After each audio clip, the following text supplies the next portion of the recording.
Yang pertama barangkali saya ingin ke Kak Butet dulu nih.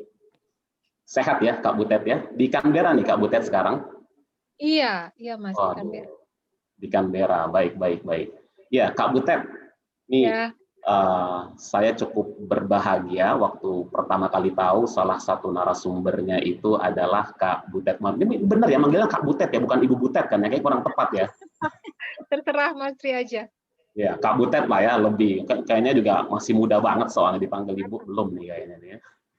Ya, Kak Butet, saya kan lihat sekilas mengenai profil Kak Butet ya, dan yang cukup barangkali karena ini hal baru bagi saya ya, salah satu pemenang penghargaan Ramon Magsaysay Award ya Kak Butet ya, yang konon sih katanya sih Nobel Asia nih katanya nih Kak Butet nih.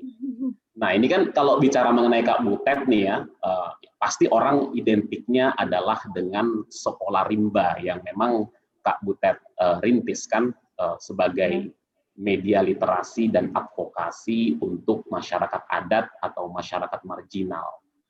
Nah, yang pertanyaan saya barangkali nih Kak Butet ya, sebelum nanti barangkali kita bicara lebih jauh mengenai sekolah rimba nih. Ini kan kita acara ruang literasi nih Kak Butet.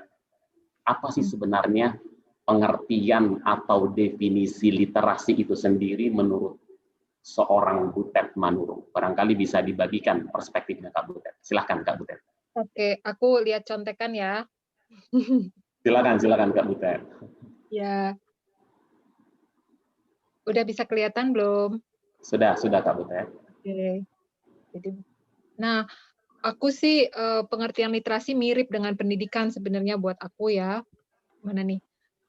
Buat saya pendidikan dan tujuan hidup tuh seharusnya sama, identik. Dari pengalaman saya sendiri, kalau saya mengajarkan literasi yang tidak membantu menyelesaikan masalah di sana, mereka pasti menolak gitu. Jadi menyadur tadi apa kata mantan Perdana Menteri kita, Pak Muhammad Natsir, terus kemudian Bapak Pendidikan kita, Ki Hajar Dewantara, bahwa pendidikan harusnya disesuaikan dengan hidup dan penghidupan rakyat. Jadi buat saya, literasi itu artinya melek atas entitas diri, melek atas realitas di sekitarnya. Jadi literasi itu seperti kayak positioning kita di dunia ini sebagai apa, sebagai siapa gitu. Dan kalau satu kata, aku bilangnya itu enlighten. Ya, jadi kayak terbuka matanya, kan itu kan melek itu kan kayak orang buta tiba-tiba bisa lihat gitu ya. Jadi apa yang ada di sekitar kita jadi terlihat dan jadi paham, tadinya nggak paham kayak gitu. Jadi bukan sekedar melek huruf, bukan sekedar bisa baca tulis, bukan sekedar tahu dunia tapi tidak tahu dunia di sekitar kita kayak gitu. Jadi literasi buat saya itu memang kecakapan baru yang berguna untuk memenuhi kebutuhan pembelajarnya, persoalan hidupnya, bukan persoalan hidup di masa depan, tapi persoalan hidup sekarang. Karena ntar masa depan punya masalahnya sendiri lagi, pasti belajarnya beda lagi. Lebih ke situ kalau buat aku, Mas Tri. Oke, siap. Menarik Kak Butet ya.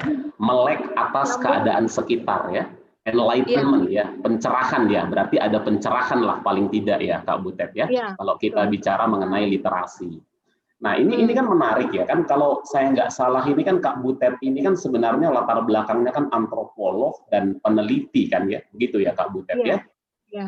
Dan bahkan kan sebelum mendirikan sekolah rimba sebenarnya kan Kak Butet memang sebenarnya mendapatkan tugas untuk melakukan riset di daerah pedalaman yang seharusnya hasil penelitiannya diserahkan kepada dinas pendidikan gitu loh. Tapi ternyata Kak Butet memilih cara lain gitu loh. Kalau boleh tahu nih Kak Butet, ini kan bukan cara yang mudah ya Kak Butet ya. Sebenarnya apa sih yang betul-betul mendorong Kak Butet sehingga memilih perjuangan melalui jalur literasi ini dalam konteks memberikan pencerahan tadi Kak Butet?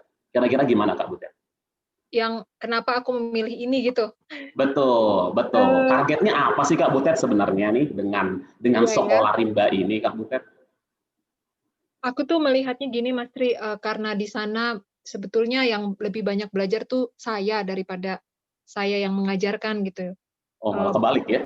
Malah kebalik sebenarnya. Saya cuma bisa mengajarkan ilmu-ilmu dari luar yang mereka nggak semuanya butuh, tetapi saya belajar lebih banyak ya. Dan saya melihat memang ini aku sekalian bagiin satu lagi nih prinsip aku gitu, bahwa pada saat aku memberikan pendidikan, aku baru sadar bahwa semua metode-metode yang kita sebut student center lah, sekolah alam atau merdeka belajar atau apapun istilahnya, selama tujuannya itu bukan untuk si anak, menurut aku itu bukan bukan pendidikan yang sebenarnya gitu. Jadi kita harus tahu ya, karena saya waktu itu di awal-awal juga, bentar, aku mau stop screen dulu biar bisa ngelihat Mas Tri.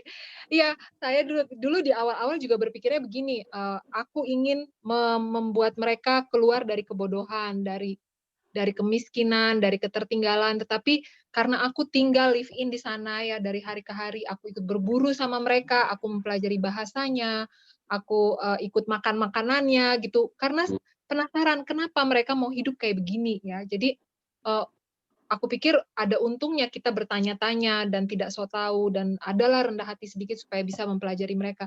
Kemudian aku baru tahu bahwa mereka sebetulnya baik-baik saja kalau nggak ada masalah dari luar. Dan aku suka sekali dengan masyarakat adat yang tinggal di hutan. Mereka tuh sebetulnya nggak ganggu siapa-siapa, malahan mereka lah yang memelihara air dan oksigen buat kita orang-orang di dunia ini ya, semua orang di dunia ini. Kita berhutang banyak sama mereka. Dan melihat adat istiadatnya juga sangat bagus, sangat sangat memelihara bumi, memelihara hubungan antara manusia dengan penciptanya, manusia dengan sesama manusia, dan manusia dengan alam gitu. 3 hal itu dijunjung tinggi ya. Jadi aku pikir mereka layak untuk bukan dibantu ya, ya untuk diperjuangkan karena aku juga punya mimpi untuk bisa, kita belajar dari mereka gitu. Karena sebetulnya kan, cara hidup mereka yang paling sustainable, terus mereka juga sangat sangat halus kayak gitu. Jadi aku Iya, iya. kemudian memastikan pada saat mengajar, mereka harus tahu kenapa mereka perlu belajar. Jadi, tujuan pendidikan itu penting gitu. Jadi aku bagiin Baik. lagi, balik lagi Iya. di sininya. Jadi Silakan, buat silakan buat Kak Butet. buat aku, mana tadi ya, ini, ya. Nah, buat aku belajar itu tidak sekedar menyenangkan, memang perlu menjadi guru yang menyenangkan, tetapi ada yang lebih penting dari itu, yaitu kenapa kita perlu pendidikan. Karena itu yang menjadi, spirit kita setiap hari, jadi nggak kemana-mana gitu. Aku juga mempelajari bahwa sebetulnya dalam masyarakat adat sudah ada pendidikan yang ada di lokal ya, SD, SMP, SMA, TK gitu, aduh sorry. Kalau di luar tuh TK sampai S3, mereka juga ada dari kecil menangkap binatang yang kecil dulu ya, seperti foto ini, yang di kiri mereka menangkap tikus, mereka menangkap tupai yang kecil-kecil, nanti tambah tambah besar. Bisa lihat ya gambarnya ya, Bisa, tambah bisa Kak besar Butet. mereka menangkap kancil, menangkap ular, nanti tambah SMP, SMA, menangkap rusa. Itu baru dalam soal kecakapan dan nanti S3-nya tuh ini yang paling kanan, memanjat pohon madu. Ya, itu memerlukan, kecakapan yang sangat luar biasa, keteguhan hati. Mereka percaya kalau hatinya tidak bersih, mereka tidak sampai ke atas. Itu madunya bisa bertonton. Dan itu baru Hmm. soal kecakapan, ya. Belum soal, kepercayaan mereka, kemampuan mereka memahami obat-obatan, terus, hukum-hukum adat, bagaimana mereka diatur oleh hukum adatnya. Mereka hafal ratusan mamalia ya di rimba itu. Kalau digigit ini obatnya apa, kalau gatal obatnya apa, malaria obatnya apa, semuanya ada di alam. Jadi mereka menyebut hutannya itu kulkas, semua ada di Oke. alam gitu. Jadi sebenarnya udah kontekstual. Jadi aku merasa mereka ini keren banget, tapi kenapa sering dibilang bodoh, kenapa sering dibilang nggak punya pengetahuan. Mereka kalau ada di tengah kota ya memang bodoh. Sama seperti aku berada di tengah rimba, berbulan-bulan di sana, satu hari kami dikejar beruang, saya lari, saya yang terjatuh-jatuh gitu. Nyebrang jembatan satu jatuh, manjat pohon, semua udah manjat pohon ya karena supaya nggak dikejar beruang kan. Saya tertinggal terus. Mereka berpikir, kenapa ada orang segede Ibu Butet kok nggak bisa manjat pohon, kok nggak bisa nyebrang jembatan, bodoh sekali gitu. Jadi bodoh atau pintar itu tergantung di mana kita berada ya. Jadi kemudian, saya belajar bahwa mereka baru membutuhkan pendidikan ketika sudah dapat gangguan dari luar.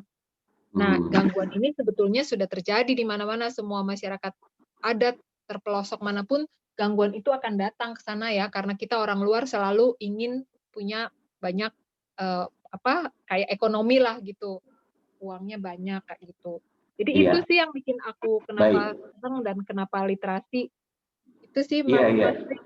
Baik, menarik, menarik sekali nih Kak Butet nih ya.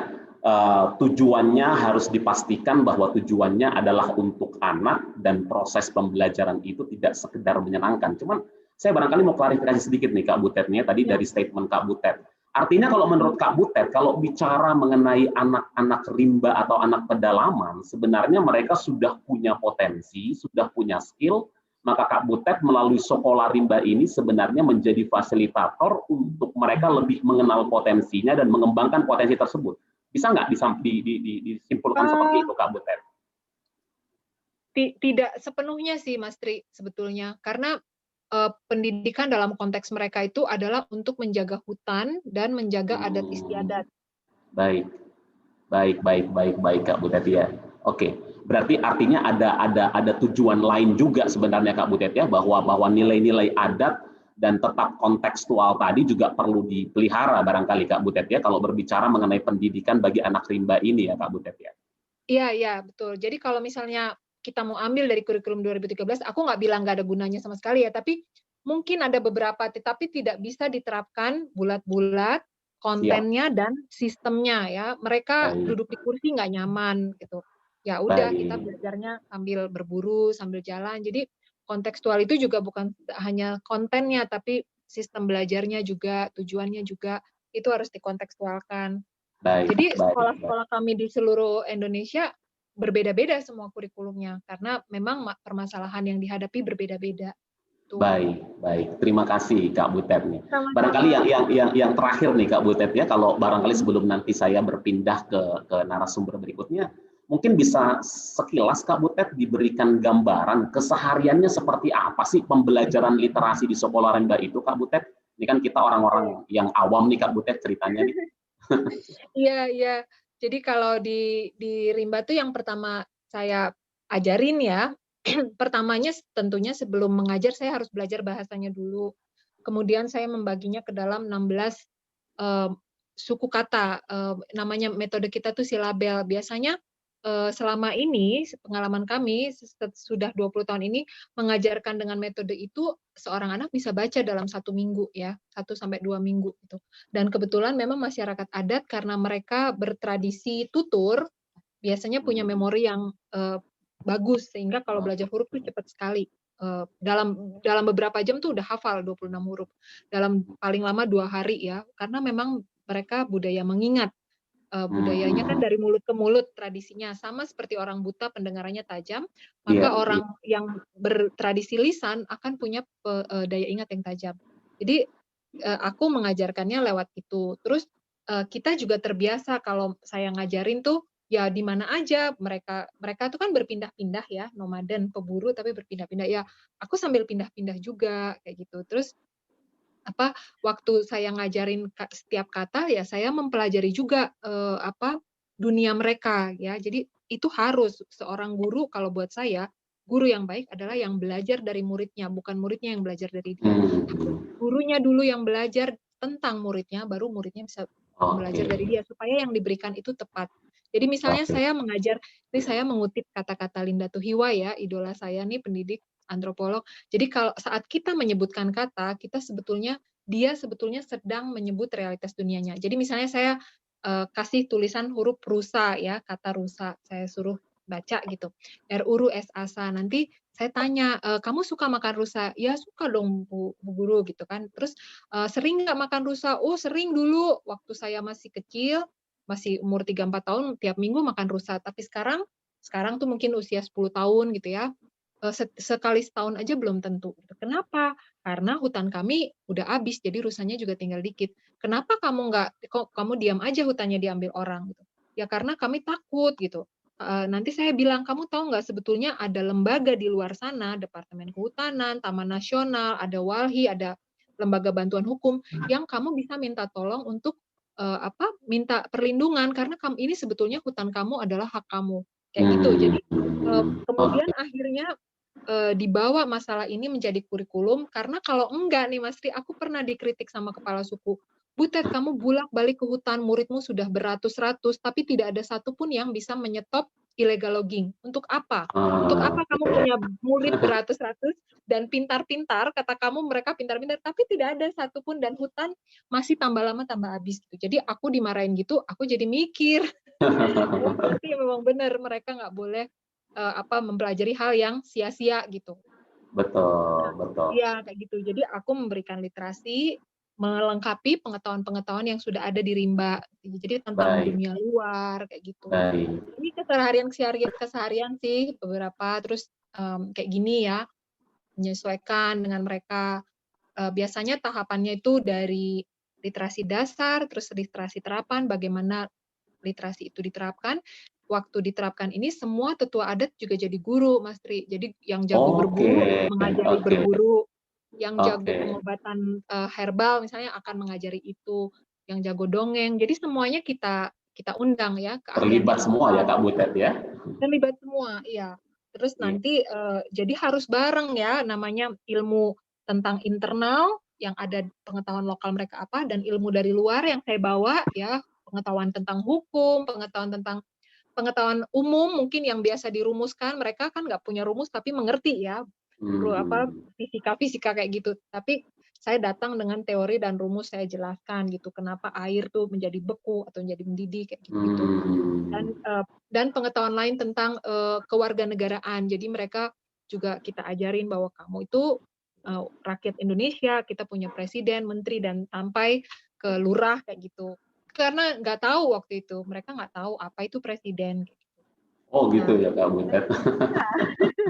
sampai terus kemudian ada yang bisa membantu saya mengajar, membantu saya keluar dan keluar dari rimba untuk berkoneksi dengan misalnya puskesmas atau apapun lembaga-lembaga pemerintah atau lembaga lain yang bisa membantu mereka, gitu sih. Baik, Jadi terima mhm, kasih, luar biasa Kak Butet ya. Betul-betul sama-sama. enlightening, sesuai nih Kak Butet ya, enlightening, memberikan Iya, pencerahan ya, memaknai literasi secara sangat luas dan yang pasti adalah harus dipastikan memang tujuannya adalah untuk anak didik ya, untuk iya, siswa istilahnya. Oke, Kak Butet, iya. boleh Oke, istirahat sebentar Kak Butet ya. siap. Ini udah luar biasa nih. 3 pertanyaan sudah kita tanyakan ke Kak Butet. Diborong. Iya, Kasih baik. Mas Tri. Bapak Ibu, para pendidik yang saya hormati, silahkan kalau ada pertanyaan-pertanyaan yang mungkin sudah disiapkan, ingin ditanyakan, silahkan langsung bisa menulis di chat box, ditujukan secara private ke saya, ke Triturturi. Kita nanti akan ambil atau pilih beberapa pertanyaan untuk ditanyakan ke narasumber kita. Baik, sekarang saya ingin beralih ke narasumber saya yang kedua ya. Tidak kalah cantik dengan Kak Butet, Ibu Vivi. Apa kabar, Bu Vivi? Terima kasih.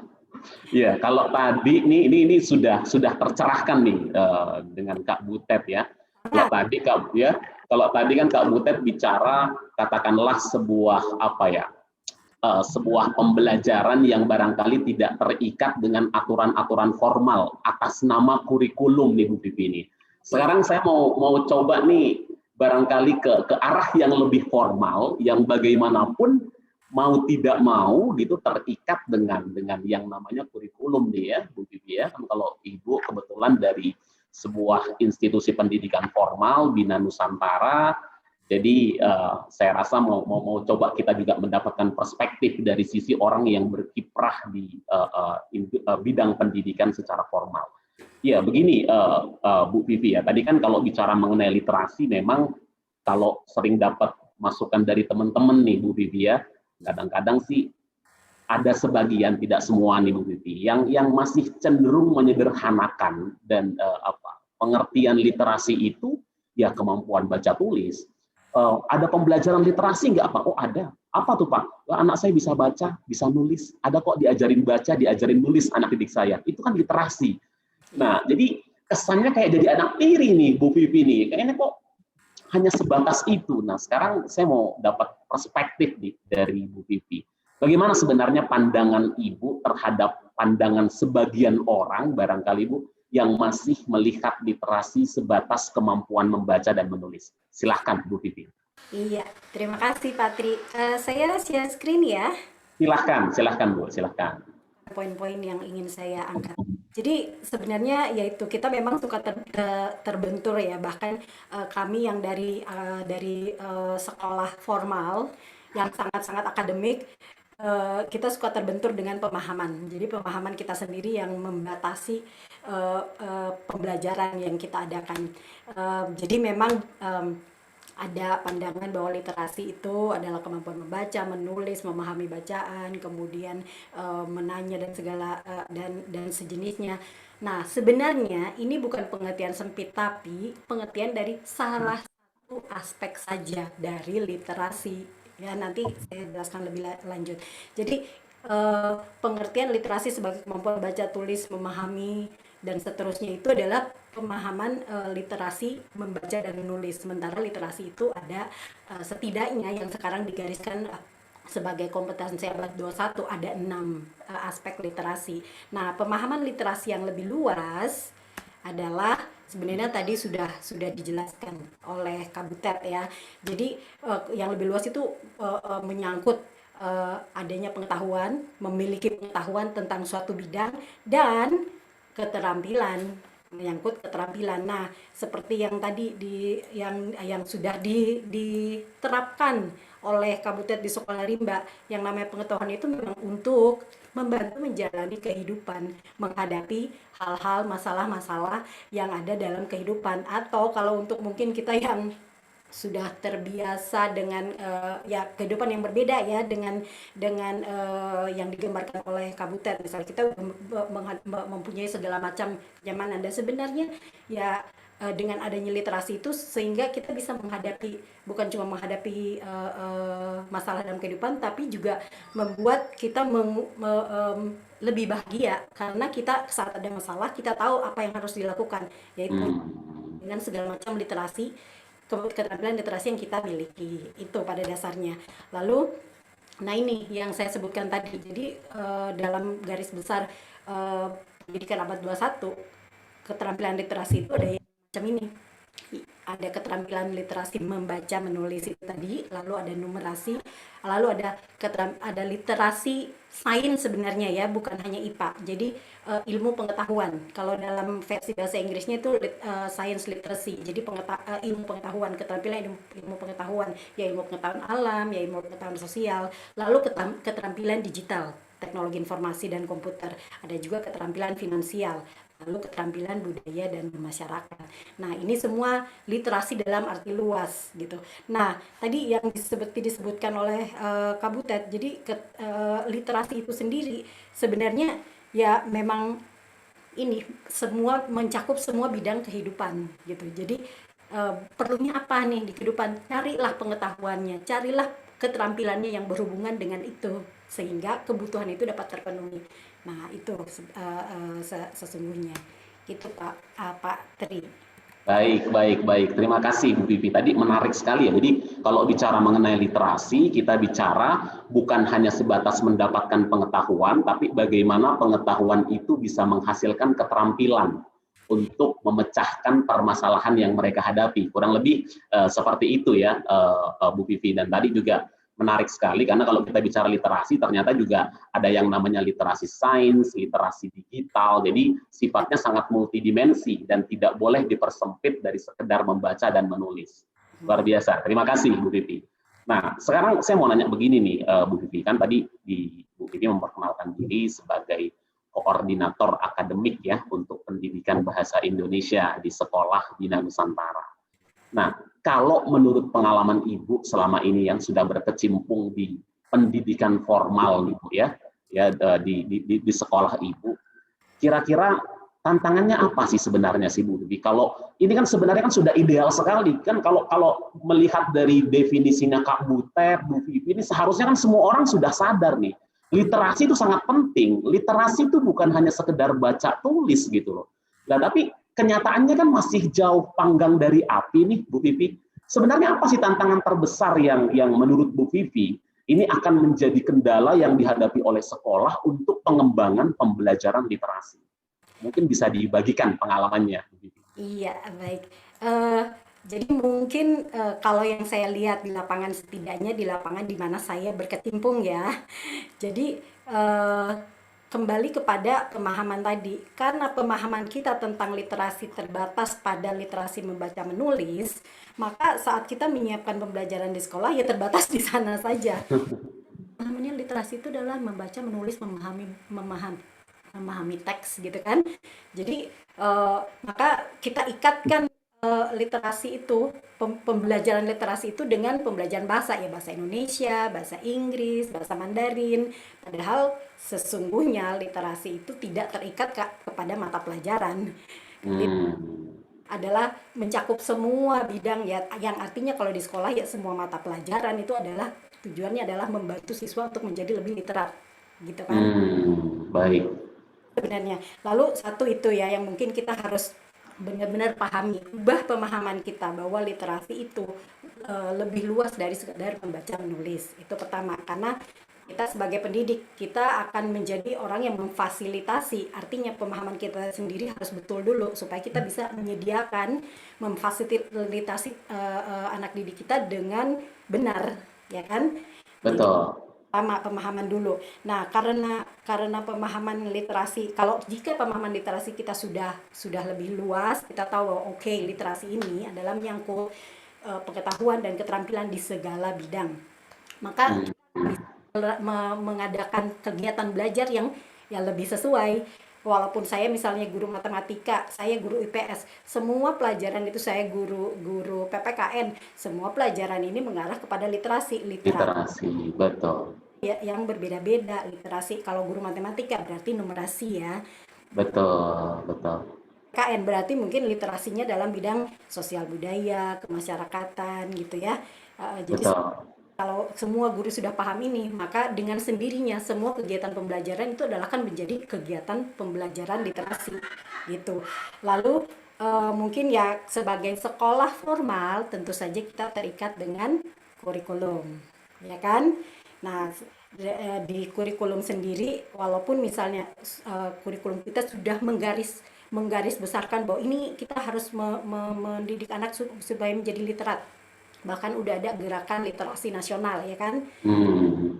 Tidak ada panduan praktisnya gimana caranya, langkah-langkahnya apa, kegiatan pembelajarannya seperti apa, itu kan tidak ada gitu. Iya. Tangan lagi. Nah, dalam hal ini mungkin kita sebagai pendidik perlu bimbingan, perlu ya mendapat pengalaman mungkin ya. Ada kalau misalnya ada panduan akan lebih praktis lagi gitu. Ya kurang lebih itu dua hal jadi tantangan utama. Pertama karena pemahaman kita yang perlu diperluas, dan yang kedua itu karena jika setiap orang menginterpretasikan dengan caranya sendiri, pembelajaran literasi itu seperti ini ya. Kalau dari sisi pandangan sekolah formal yang terikat dengan sistem itu bisa menjadi kayak wildfire gitu, itu bisa kemana-mana. Kalau dari sistem kan nggak bisa, harus ada nih jalur-jalur batas-batasnya sekian jauh. Nah itu mungkin jadi pemahaman kita dan panduan penerapan pembelajaran literasi. Baik, terima kasih. Menarik sekali Bu Pipi ya. Kuncinya adalah melakukan redefinisi ulang akan makna literasi itu sendiri. Betul. Bahwa kita harus melihat literasi lebih dari sekedar kemampuan baca tulis, tapi betul-betul bagaimana literasi bisa menjadi sarana untuk membangun critical thinking skill, kemampuan abad 21, dan pastinya kita bicara literasi dalam dimensi yang lebih luas ya Bu ya, dikaitkan dengan pembelajaran-pembelajaran lain. Baik, terima kasih Bu Pipi ya. Boleh istirahat sejenak dulu Bu Pipi ya. Tarik nafas dulu gitu ya sebelum nanti kita kembali ke Bu Pipi. Saya mau menyapa yang ketiga ini, Ibu Isti. Selamat pagi Bu Isti, apa kabar Bu? Sehat ya Bu ya? Masih di mute Bu? Mungkin bisa di ini dulu. Ya, selamat pagi Pak Tri. Selamat pagi, sehat nih, seger banget nih Bu Isti. Alhamdulillah, sehat. Ya. Baik Bu Isti ya. Dari praktisi literasi sudah ya, yang betul-betul istilahnya sekolah rimba tidak terikat dengan aturan-aturan formal baku yang namanya kurikulum. Dari narasumber yang mewakili institusi pendidikan formal yang terikat dengan kurikulum, aturan-aturan formal pastinya juga sudah. Sekarang kita mau bicara perspektif dari seorang praktisi pendidikan juga. Tadi ya Bu Isti sudah menjelaskan sekilas mengenai latar belakangnya ya. Oke, Bu Isti, ini kan sekarang orang nih kayak demam pisah nih Bu ya, karena sejak Mas Menteri berkali-kali mengatakan kita harus melakukan perubahan dalam sistem pendidikan, metode pendidikan dan sebagainya, karena katanya ranking PISA Indonesia mengalami penurunan dari periode ke periode. Nah, ini kan peringkat Indonesia terutama untuk kategori membaca itu bahkan ada di ranking 75 dari 80 negara yang disurvei. Artinya peringkat 6 dari bawah nih Bu Isti. Nah, sebagai seorang praktisi dan konsultan di bidang pendidikan, kalau menurut Ibu nih ya, ini literasi membaca kita ini peringkatnya 75 dari 80 negara nih Bu. Ini apa nih yang perlu mendapatkan perhatian dengan sangat segera berkaitan dengan aspek pembelajaran literasi ini sehingga tidak menjadi sesuatu yang menyeramkan barangkali Bu. Seperti itu Bu Isti. Ya, baik. Terima kasih Pak Tri. Ya. Sebelumnya saya mau menjelaskan dulu ya, saya bukan pakar nih ya, bukan pakar pendidikan. Praktisi ya Bu ya? Ya, saya pengamat lah ya. Seperti tadi saya jelaskan, saya memang dari kecil tuh karena lingkungan keluarga yang semuanya pendidik, selalu tergerak untuk memperhatikan perkembangan, ketertinggalan, apa yang harus diperbaiki di sekitar kita saja, di sekitar rumah saya saja. Kita harus bikin pondok baca. Jadi apa yang bisa kita lakukan? Itu sih sebenarnya jangan memposisikan saya sebagai ahli ya, sebagai pakar, tapi berdasarkan pengalaman saya mengamati, kemudian juga sebagai konsultan, ya pengamat lah ya. Jadi saya akan membagikan apa yang ada di benak saya lah ya selama berkecimpung di dunia pendidikan.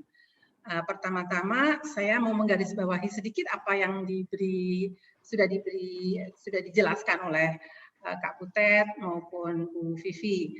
Saya share screen ya, Mas. Silakan Bu Isti.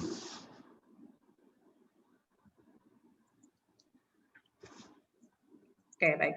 Jadi ya. Kelihatan ya, sudah terlihat Kak. Sudah terlihat Bu Isti. Ya, jadi seperti tadi sudah dijelaskan juga oleh Kak Butet dan Bu Vivi dengan baik bahwa membaca, menulis, berbicara itu memang literasi, tapi literasi awal.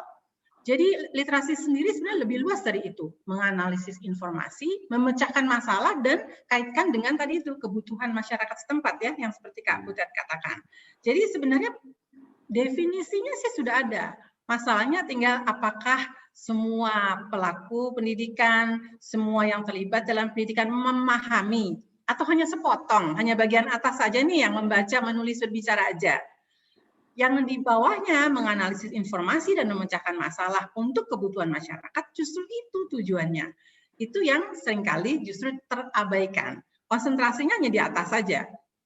Jadi literasi bukan melafalkan huruf atau membaca dengan baik, melainkan memaknai apa yang dibaca, mengolah informasinya, dan ini butuh keterampilan untuk mengolahnya dan memanfaatkannya untuk kemajuan masyarakat. Kembali ini kontekstual, selalu kontekstual. Jadi saya hanya mau merangkum sebenarnya apa yang dikatakan Kak Butet dan Bu Vivi sejalan lah sama amatan saya ya, bahwa literasi itu lebih luas daripada membaca, menulis, dan berbicara. Lalu menjawab pertanyaan Pak Tri mengenai PISA. PISA itu apa sih? Sebenarnya PISA itu kan untuk mengevaluasi sistem pendidikan. Bukan mengevaluasi siswa ya, jangan anak-anak disalahkan terus karena PISA-nya menurun. Tetapi yang dievaluasi adalah sistem pendidikannya. Yang diukur memang ada 3 bidang, matematika, sains, dan literasi. Kalau kita lihat memang skor kita itu di 3 bidang di bawah rata-rata internasional. Tapi ya mungkin banyak juga ya yang lainnya di bawah rata-rata internasional, bukan sendirian kita. Tapi yang menjadi perhatian adalah tren penurunannya. Dan tren penurunan yang paling tajam itu ada di literasi. Terjun bebas 10 tahun terakhir. Dan ada kekhawatiran terus terang di saya, dengan adanya pandemi ini akan terjun bebas lagi. Karena konsentrasi kita untuk pembelajaran literasi ini agak sedikit terganggu dengan adanya COVID-19 ini. Nah, padahal kalau kita lihat kita tidak tidak pernah kenapa ya? Maaf. Kok nggak mau?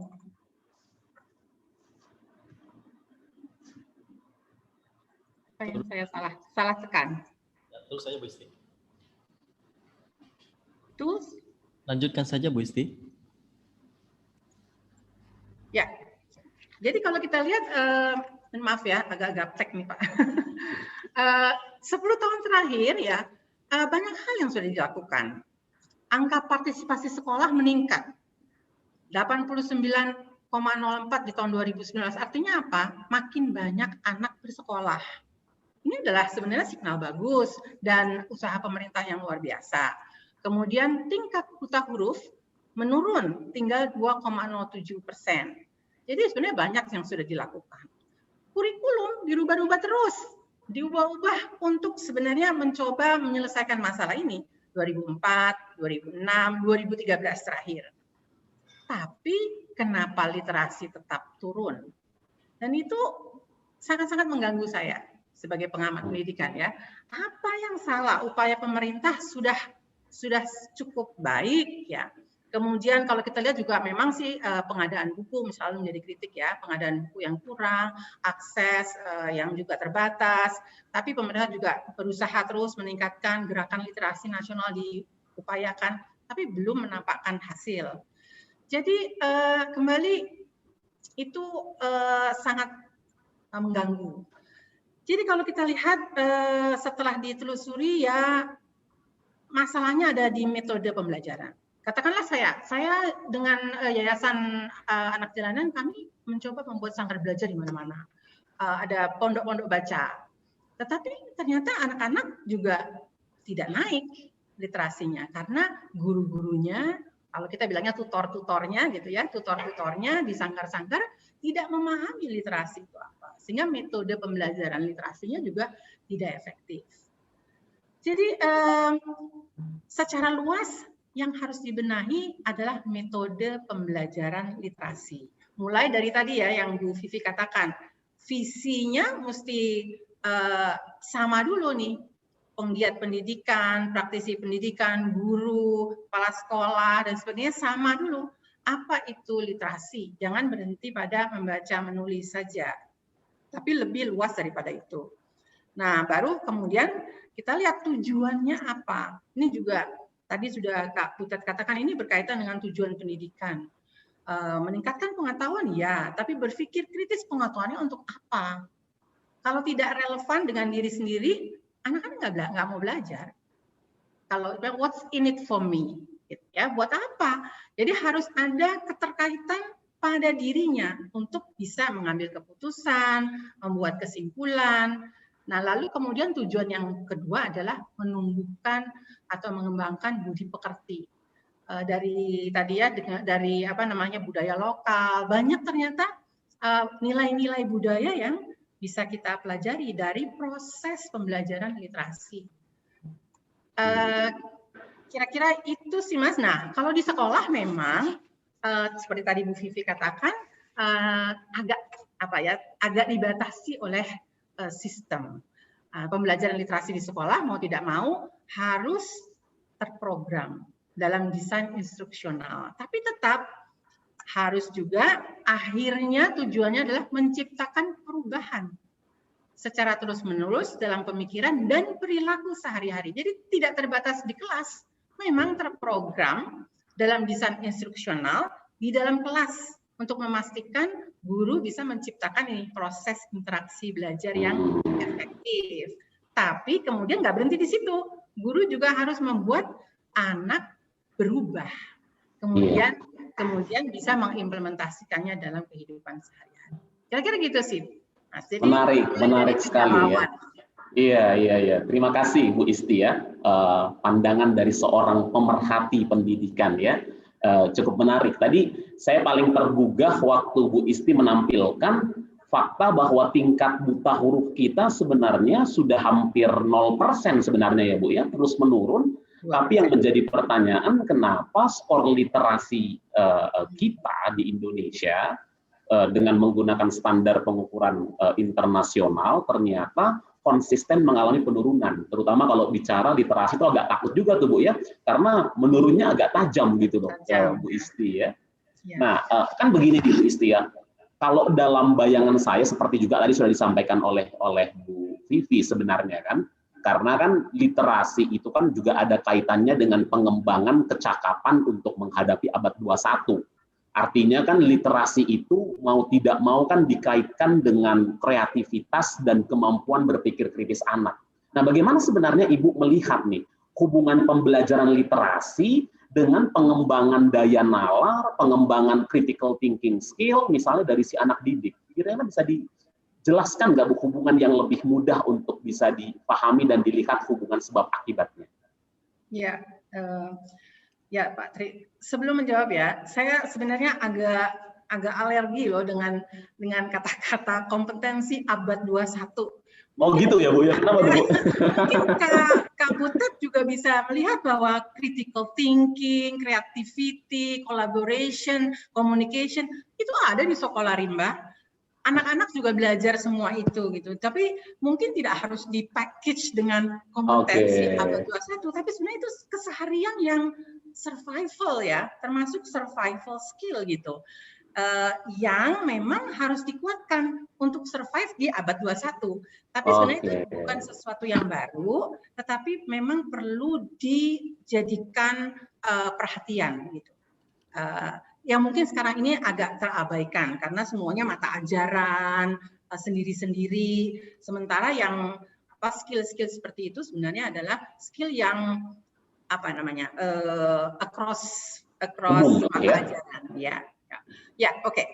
Menjawab pertanyaan Pak Tri tadi ya.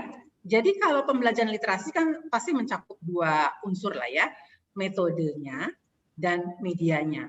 Medianya kita boleh kasih buku, perpustakaannya bagus dan sebagainya, tapi anak-anak cuma terkagum-kagum aja dengan bukunya, tapi tidak ada metode untuk mempelajari apa yang ada di dalam buku itu untuk dirinya. Itu yang harusnya kita perhatikan. Jadi saya mau masuk ke metodenya. Nah, kalau metode pembelajaran literasi itu sebenarnya 3 lah tahapnya. Membaca informasi, mengolah informasi, menghasilkan informasi baru. Itu aja. Jadi tidak harus bahasa Indonesia. Tadi Bu Vivi mengatakan semua mata ajaran bisa menggunakan pendekatan pembelajaran literasi. Membaca informasi mengenai sains, mengolahnya, menghasilkan informasi baru.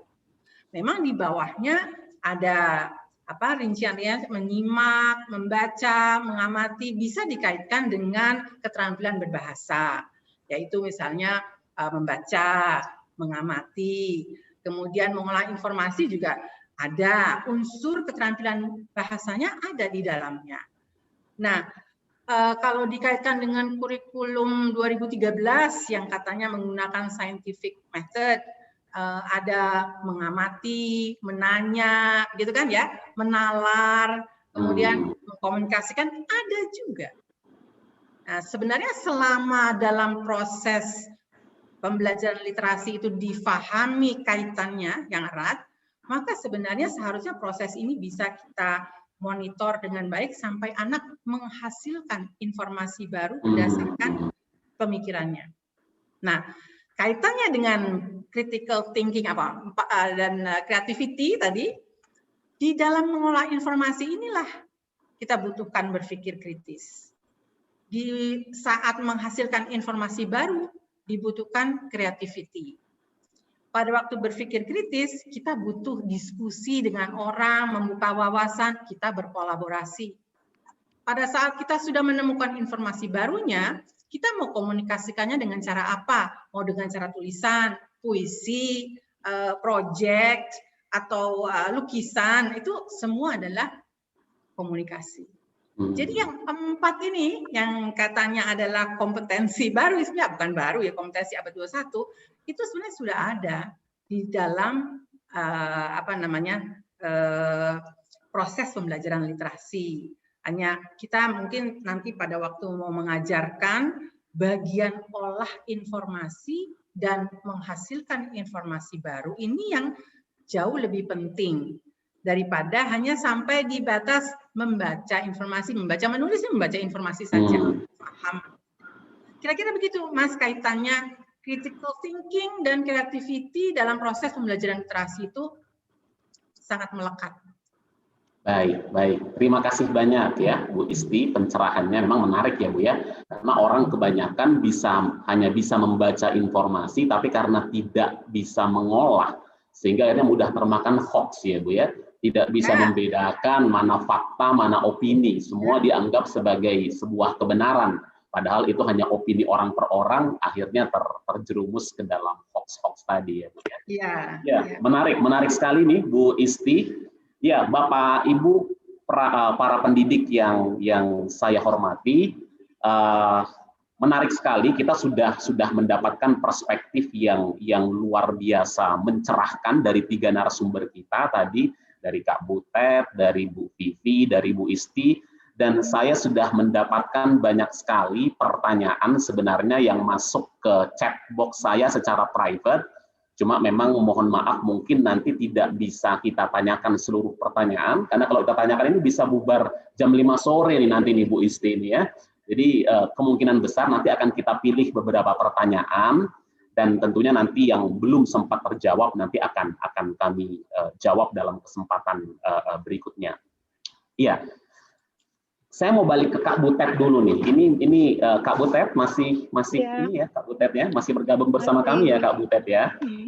Masih. Ya Kak Butet, ini banyak orang yang betul-betul terinspirasi nih Kak Butet nih, banyak masuk ke saya nih menanyakan luar biasa, sangat tercerahkan gitu ya. Nah ini ada pertanyaan nih Kak Butet nih, memang pertanyaannya mirip-mirip sih sebenarnya sih Kak Butet ya. Jadi gini Kak Butet, kalau bicara mengenai ini Kak Butet ya, pengajaran literasi ke anak rimba ini kan kadang-kadang mungkin Bapak Ibu guru kita berpikirnya mengajarkan literasi ke anak didik mereka aja kayaknya susah banget gitu loh.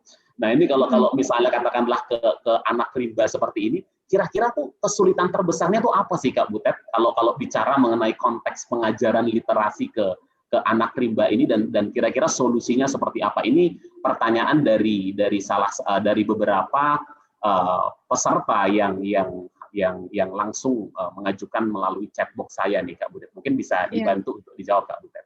Iya, kalau kesulitan sih yang pertama bahasa pasti dan budaya.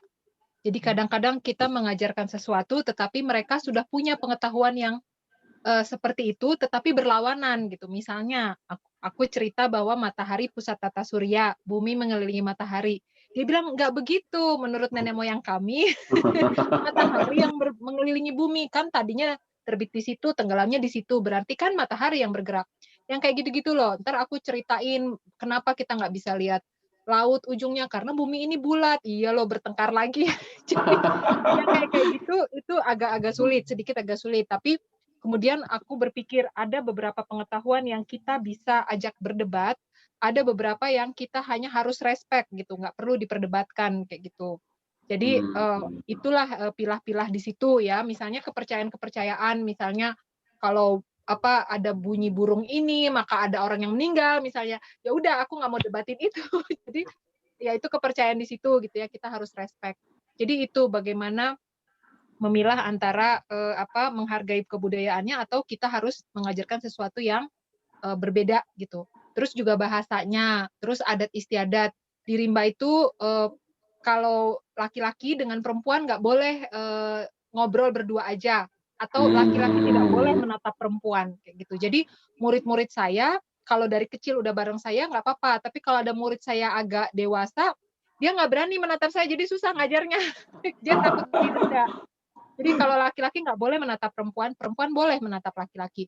Nah itu beberapa adat ya, itu baru di rimba ya, belum di Asmat di Papua sekolah kita, di Aceh itu punya adat berbeda-beda lagi gitu. Di Aceh rasanya pakai kerudung gitu ya. Iya. Penyesuaiannya yang lebih susah sebetulnya. Betul. Terus buku juga agak terbatas karena saya percaya buku itu adalah sumber yang akan mempengaruhi seorang anak, sama seperti pergaulan gitu. Kalau kita bawa pergaulan yang salah, nanti anak-anaknya menjadi salah. Oke. Sangat saya seleksi betul-betul ya. Makanya akhirnya kita anak rimba jadi bilang, kita bikin buku sendiri aja Bu, katanya gitu. Jadi akhirnya Oke. kita banyak membuat buku-buku. Buku-bukunya soalnya harus selektif banget. Nanti kalau cerita pesawat dikit, aduh nanti pusing nih orang rimba pesawat apa. Ntar cerita rumah yang ada ovennya, ada apa perapiannya, dia bingung kok api dimasukin ke rumah gitu. Pokoknya udahlah daripada yang lain-lain mendingan kita pilih-pilih banget. Jadi akhirnya sangat terbatas kayak gitu. Dan di Yang Rimba pasti karena betul. sekolahnya berpindah-pindah, mana sih? Iya, artinya poinnya berarti memang sangat perlu untuk menjaga supaya semuanya kontekstual ya sebenarnya ya, Iya. Kak Butet ya. Aku harus bawa papan tulis yang segede ransel supaya aku bisa ikut pindah-pindah sama mereka. Nah, itu ntar kadang lagi ngajar nih ya, hari ini 10. Ntar kanci lewat bubar, ngejar kanci dulu. Ada duren jatuh, makan duren dulu. Terus kadang-kadang ada yang ketiduran. Nanti ada yang bilang, aku kangen sama ibuku, pulang dulu, 3 hari baru balik. Jadi 10 orang di hari pertama, hari ke-7 tuh bisa 10 orangnya beda lagi gitu. Jadi akhirnya tadinya aku mengawalinya pelajaran ini gitu ya. Nanti ada yang 3 hari lagi balik, Bu, yang kemarin aku mau lanjutin, padahal yang lain udah kemana gitu. Jadi akhirnya jadi kayak homeschooling, setiap anak jadi kayak private gitu. Iya, betul. Sulit, tapi aku pikir karena di Rimba itu kita tidak mementingkan kuantitas berapa muridnya, tetapi yang penting ada beberapa yang bisa mengajarkan kembali ke yang lainnya, jadi saya nggak masalah. Yang penting ada beberapa dan komit dan happy dan berguna gitu. Ya udah kita terus aja. Nanti dia ngajarin lagi kok ke teman-temannya gitu. Oke, baik. Terima kasih Kak Butet ya. Semoga ini menjawab pertanyaan nih, banyak yang penasaran soalnya Kak Butet nih kayak gimana nih Kak Butetnya handle gitu ya. Oh gitu ya Kak Butet, Pak. Iya. Oh ada penawaran tuh Bapak. Boleh Kak Butet, boleh juga ngajak-ngajak kita nih Kak Butet, mau lihat langsung mungkin nanti Kak Butet ya. Oh iya boleh, silakan ditunggu di Rimba. Ya, oke. Kak Butet tadi menarik. Tadi Kak Butet bicara mengenai pentingnya kadang-kadang bahan bacaan yang kontekstual dalam konteks nih pengajaran literasi nih Kak Butet. Nah, ini begini nih masalahnya kan Kak Butet. Menurut Kak Butet nih ya, bagaimana nih kalau kita bicara mengoptimalkan gerakan literasi di sekolah nih secara umum nih Kak Butet ya. Sementara banyak komentar yang mengatakan ini bahan bacaannya minim nih. Bagaimana kalau menurut pengalaman Kak Butet nih untuk menghadapi dilema seperti ini Kak Butet? Oke, aku kayaknya punya di screen, boleh ya sekalian boleh, kasih tahu silakan Kak Butet, silakan. Ini mana ya tadi? Iya, jadi kalau menurut aku punya pandangan yang sebaliknya tuh Mas Tri. Aku nggak pernah pusing dengan minimnya bahan bacaan ya, karena kalau banyak orang sering menyumbang buku bertonton gitu tanpa dipilah gitu. Mereka bilang mereka punya kuratornya profesor, tapi profesornya pernah nggak ke Rimba? Nggak pernah. Saya nggak penting profesor, yang penting yang pernah dan paham dan berpihak gitu, mau mengerti dan mau mendukung ya cara hidup orang di Rimba gitu. Bukan ingin mengubahnya, karena kalau kita bawa buku tentang bagaimana hidup yang bersih. Nah, bersih itu juga kontekstual loh, bisa bias. Bersih selalu cuci tangan, pakai sabun. Di Rimba nggak ada sabun, nanti mereka merasa jorok. Padahal di Rimba tuh makanan saya jatuh ke tanah, saya makan lagi, saya nggak pernah sakit perut. Tapi kalau di kota, makanan saya jatuh atau saya nggak cuci tangan aja, saya pasti sakit perut ya. Jadi itu bersih, sehat, kaya, miskin, sejahtera, itu sangat berbeda, sangat kontekstual gitu. Jadi makanya buku juga seperti itu. Saya takut membawa buku yang bilang hidup kita sekarang sudah nyaman, kita punya mall, kita punya kereta api, kayak gitu kan. Jadi nanti orang Rimba bilang, ya kita nggak punya kereta api, berarti kita nggak nyaman. Nah, saya nggak mau membawa buku yang membawa pandangan yang merendahkan cara hidup orang Rimba gitu. Nah, makanya saya nggak pernah pusing kalau nggak ada buku ya. Ini saya masukin di sini WhatsApp-nya teman saya yang bilang bahwa, di tempat dia itu banyak kelapa, kopi, kakao, pisang, tetapi nggak ada produk pengolahannya. Kenapa?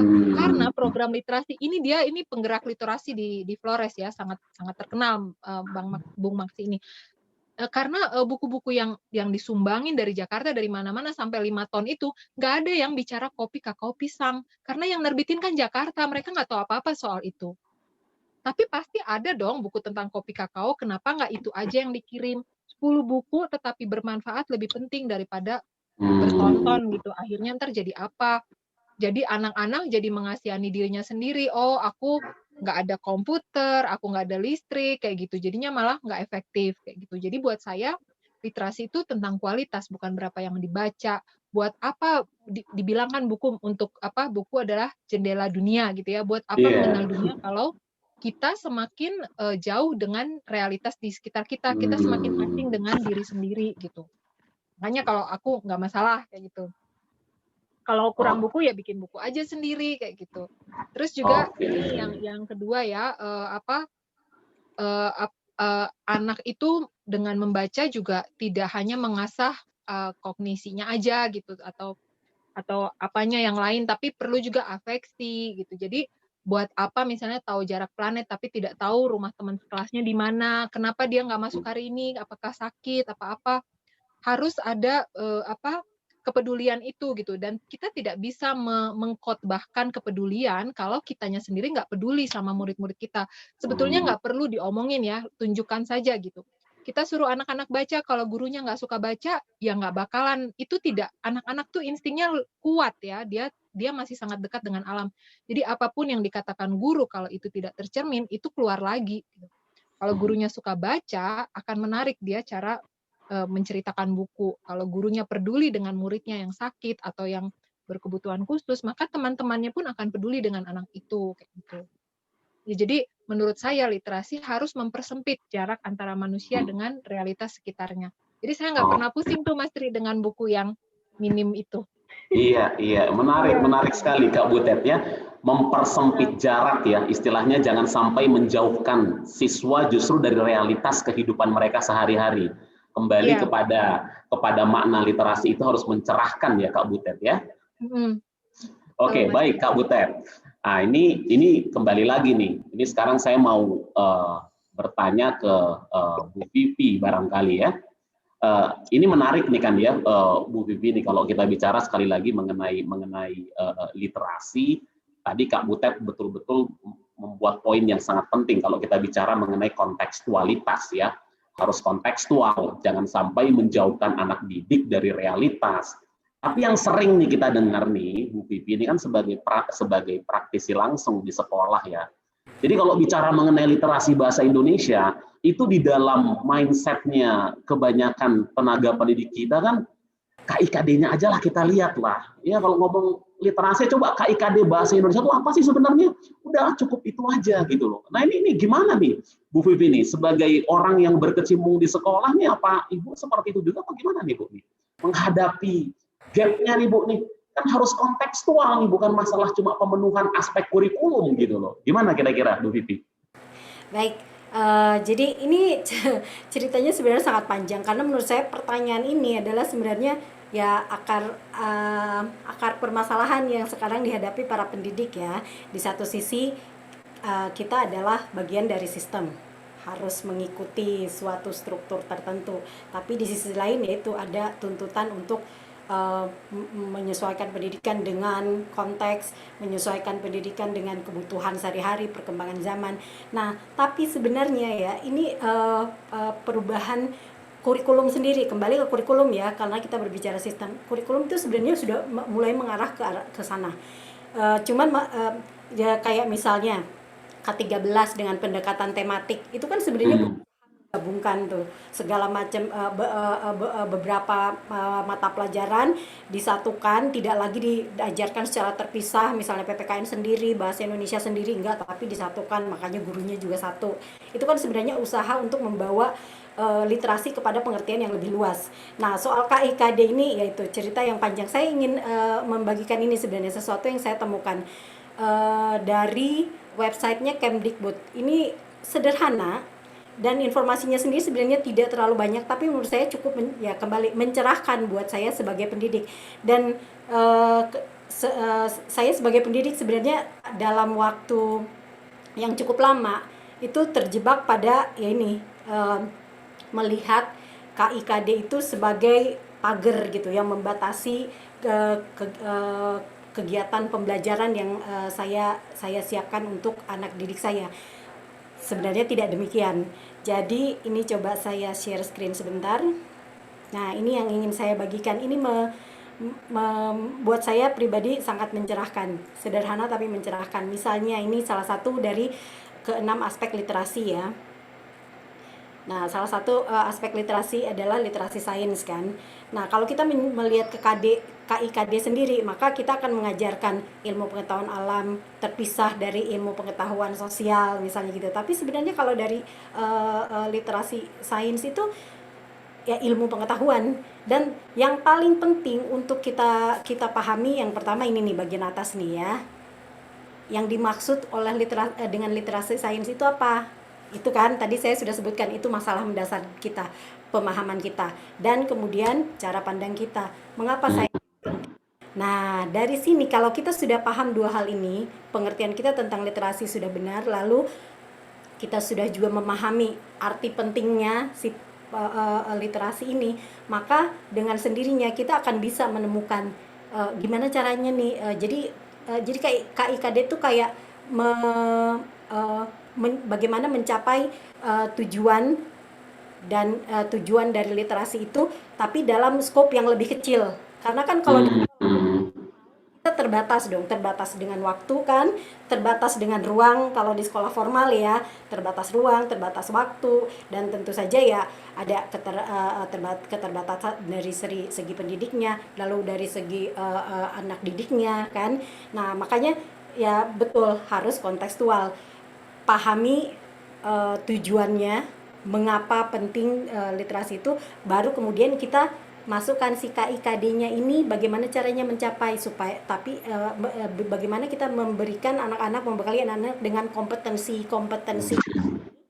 tapi tetap untuk mencapai tujuan literasi yang luas itu. Setelah kan itu KD-nya tuh banyak banget ya. Iya, betul Bu. 1, kelas 2, kelas 3 KI-nya beda-beda.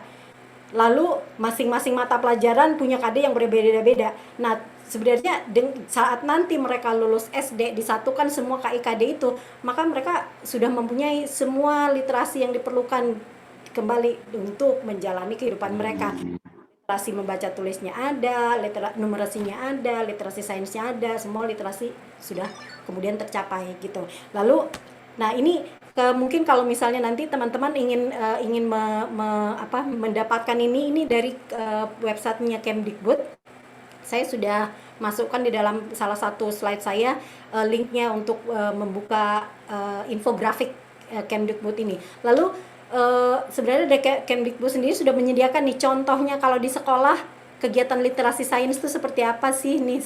Jadi kan literasi dalam gerakan literasi nasional itu ada 3 ya, literasi di rumah, literasi keluarga, lalu literasi di sekolah, dan literasi dalam masyarakat atau komunitas ya. Nah ini contohnya, contoh literasi sains nih. Kalau di sekolah apa yang bisa dilakukan untuk membawa anak kepada literasi sains? Lalu mungkin kalau secara praktis ya, secara praktis yang bisa dilakukan.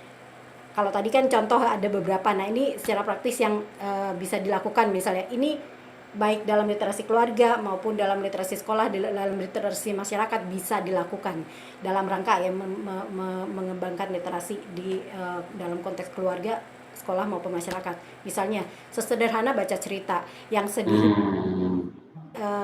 Baca cerita ini bukan suatu kebiasaan yang lumrah lagi di banyak keluarga kita di Indonesia, di banyak sekolah bahkan di Indonesia. Jadi saat misalnya kegiatan literasi membaca menulis, ya anak misalnya cari buku, silakan baca sendiri. Padahal sebenarnya ya pada usia berapapun, saya jauh sekarang udah dewasa, kalau dibacain cerita ya senang-senang aja sih sebenarnya. Seneng banget ya dibacain cerita gitu ya. Lalu kegiatan apa lagi literasi yang bisa dilakukan? Sekedar dengan berbicara tentang suatu topik yang mungkin lebih banyak dilakukan oleh Kabutet di sekolah rimba, membicarakan suatu topik di sekitar mereka, mendiskusikan secara mendalam di sekitar mereka, itu udah kegiatan literasi banget. Lalu kalau misalnya kalau kita anak-anak kita di kota, misalnya kalau konteks kita adalah kita berada di kota, saat misalnya pergi jalan-jalan di kota terus ada spanduk-spanduk, mengenali aja, itu ada gambar ini ada huruf apa di spanduk itu udah kegiatan literasi. literasi dalam hal ini literasi membaca menulis ya. Nah, kalau khusus untuk anak yang besar, biar mereka karena udah bisa membaca menulis sendiri misalnya, ya suruh mereka yang bacakan kepada kita menjadi pendengarnya, kita menanyakan apa yang mereka bacakan, itu kan mengecek pemahaman mereka akan apa yang mereka baca. Lalu ya, masukkanlah ke dalam kegiatan keluarga, kegiatan membaca bersama misalnya. Lalu apalagi? Nah, ini satu lagi, kalau di sekolah tuh kelihatan banget dikasih pertanyaan misalnya, apa pendapatmu tentang suatu topik? Nanti bisa jawabannya, saya suka, saya senang, sudah begitu saja. Dari mungkin ini yang contoh yang kenapa menurut PISA itu literasi kita rendah. Bisa baca tulis iya, tingkat buta huruf tuh udah hampir 0, tapi pemahaman akan bacaannya bagaimana? Betul. Nah, kalau di sekolah ini yang jelas ya, kunjungan ke perpustakaan kalau yang memiliki perpustakaan, atau mungkin kalau di sekolah kami nih ya ada, karena sekarang anak-anak adalah generasi digital ya. Jadi mungkin kita manfaatkan itu. Mereka kan mulai dari kelas 3, kelas 4, bahkan yang udah masih dari TK aja udah diperkenalkan dengan smartphone ya. Ya kita pergunakanlah itu, karena mereka sangat-sangat suka menggunakan gadget. Oke, kita sediakan bahan digital. Tetap main gadget, tapi kegiatannya kan membaca, lalu mendiskusikan bacaan. Lalu apalagi sekolah yang mengadakan kayak proyek lintas mata pelajaran. Jadi proyek anak-anak misalnya dikasih suatu pertanyaan atau suatu permasalahan, ya silahkan, dan mereka butuh keterampilan numerasi, butuh literasi sains mungkin untuk menyelesaikan masalah ini. Lalu jadikan membaca khususnya untuk literasi membaca ya sebagai suatu penghargaan. Oke, karena kamu sudah menyelesaikan ini dengan baik, silahkan kamu boleh pilih buku yang mana aja, kamu boleh pinjam untuk selama 1 minggu misalnya. Atau perpustakaan kami tuh ada, karena kan ada lognya tuh anak-anak yang meminjam buku, berapa banyak buku. Nah, itu ada penghargaannya. Ini sebagai pembaca bulan ini itu ada. Oke. Baik. Nah, kalau untuk program yang sangat akademik ya, yang berurusan dengan kurikulum, dalam hal ini tentu bahasa Indonesia. Nah, kami menunjang kegiatan literasi di sekolah itu dengan mengadakan bacaan wajib. Kalau di sekolah kami kan pakai seri ini ya, yang Menjadi Indonesia. Menjadi Indonesia ini buat kami sangat-sangat praktis gitu untuk digunakan, karena apa? Semua keterampilan membaca tercakup di dalamnya. Keterampilan berbahasa tercakup di dalamnya. Ada keterampilan mendengar, ada keterampilan berbicara, keterampilan membaca, dan keterampilan menulis. Ini kan kadang-kadang kalau kita harus memikirkan sendiri bagaimana mempersiapkan pelajaran dari out of scratch gitu, dari tanpa panduan tuh nanti bisa mungkin kelewatan. Kita terlalu banyak kegiatan berlatih kegiatan mendengar dan berbicara, mungkin kegiatan menulisnya kurang, tapi dengan menggunakan buku ini semua keempat keterampilan berbahasa itu tercakup. Nah, lalu untuk menunjang lebih banyak lagi supaya anak-anak lebih banyak membaca, kami siapkan bacaan wajib. Nah, bacaan wajibnya terutama kami pakai ya seri Indonesiaku ini, karena ini topik yang dituangkan dalam seri Indonesiaku ini sangat-sangat berkorelasi langsung dengan seri Menjadi Indonesianya. Jadi yang dibaca di sekolah dan dibaca di rumah itu berhubungan. Bacaannya tidak persis sama, tetapi temanya sama, topiknya sama. Jadi nanti saat mereka membicarakan topik tersebut di sekolah misalnya, itu akan lebih kaya gitu. Baik. Ya, terima kasih banyak Bu Vivi ya. Memang luar biasa nih, sangat mencerahkan, mendapatkan perspektif dari berbagai pihak ya dalam sesi ruang literasi pagi ini. Jadi memang intinya kalau saya lihat ini ada 2 poin penting. Yang pertama memang berkaitan dengan kontekstualitas barangkali ya. Tadi juga Kak Butet betul-betul memberikan penekanan itu kalau kita bicara pembelajaran literasi secara umum. Tapi tadi juga ditambahkan oleh Bu Vivi bahwa kontekstualitas yang menghasilkan kompetensi. Artinya kalau dikaitkan tadi dengan penjelasan Bu Isti sebelumnya, bukan hanya sebatas membaca informasi, tapi bagaimana siswa nanti bisa mengolah informasi dan menghasilkan informasi baru. Jadi kita paling tidak bisa melihat benang merahnya. Jadi bukan hanya sekedar bicara mengenai pemenuhan KI dan KD, tetapi dilihat juga sisi kontekstualitasnya, dilihat juga bagaimana sisi kompetensinya, dan poin yang paling penting tadi menarik di poin terakhir dari Bu Vivi, bahwa bagaimana pembelajaran literasi di sekolah itu tidak hanya berhenti di sekolah, tapi juga bisa berlanjut ketika katakanlah siswa berada di dalam lingkungan keluarga mereka. Luar biasa, Bu Vivi. Saya sekarang mau balik lagi ke Bu Isti nih ya. Ini juga kebetulan ada pertanyaan nih untuk Bu Isti nih. Intinya kan begini, tadi kan Bu Isti nih menekankan mengenai perlu ada pembenahan dari sisi metode pembelajaran, Bu ya, metode pembelajaran nih. Nah makanya yang ingin saya tanyakan sebenarnya, dalam posisi ini kan Ibu juga kebetulan salah seorang editor dari program Literasi Menjadi Indonesia yang tadi juga Bu Vivi sudah sebutkan tadi ya, yang kebetulan di sekolah beliau juga digunakan. Nah, dari sudut pandang seorang editor dan mungkin sekaligus sebagai pemerhati pendidikan ya, Bu Isti, sebenarnya apa yang mau dibawa, yang mau ditawarkan, paradigma baru apa yang dibawa oleh program Literasi Menjadi Indonesia ini dalam konteks penguatan program literasi itu sendiri? Silahkan Bu Isti. Oke, baik Pak Sri. Jadi sebenarnya program Menjadi Indonesia ya, saya adalah salah satu editor dari program Menjadi Indonesia, itu lahir dari kerisauan, kegalauan, ya, terutama tadi terbukti dari PISA yang menurun. Tapi secara kasat mata kita lihat ke sekolah-sekolah, saya melakukan banyak riset di sekolah-sekolah, anak-anak kita memang cenderung pasif, tadi ya, tidak kritis.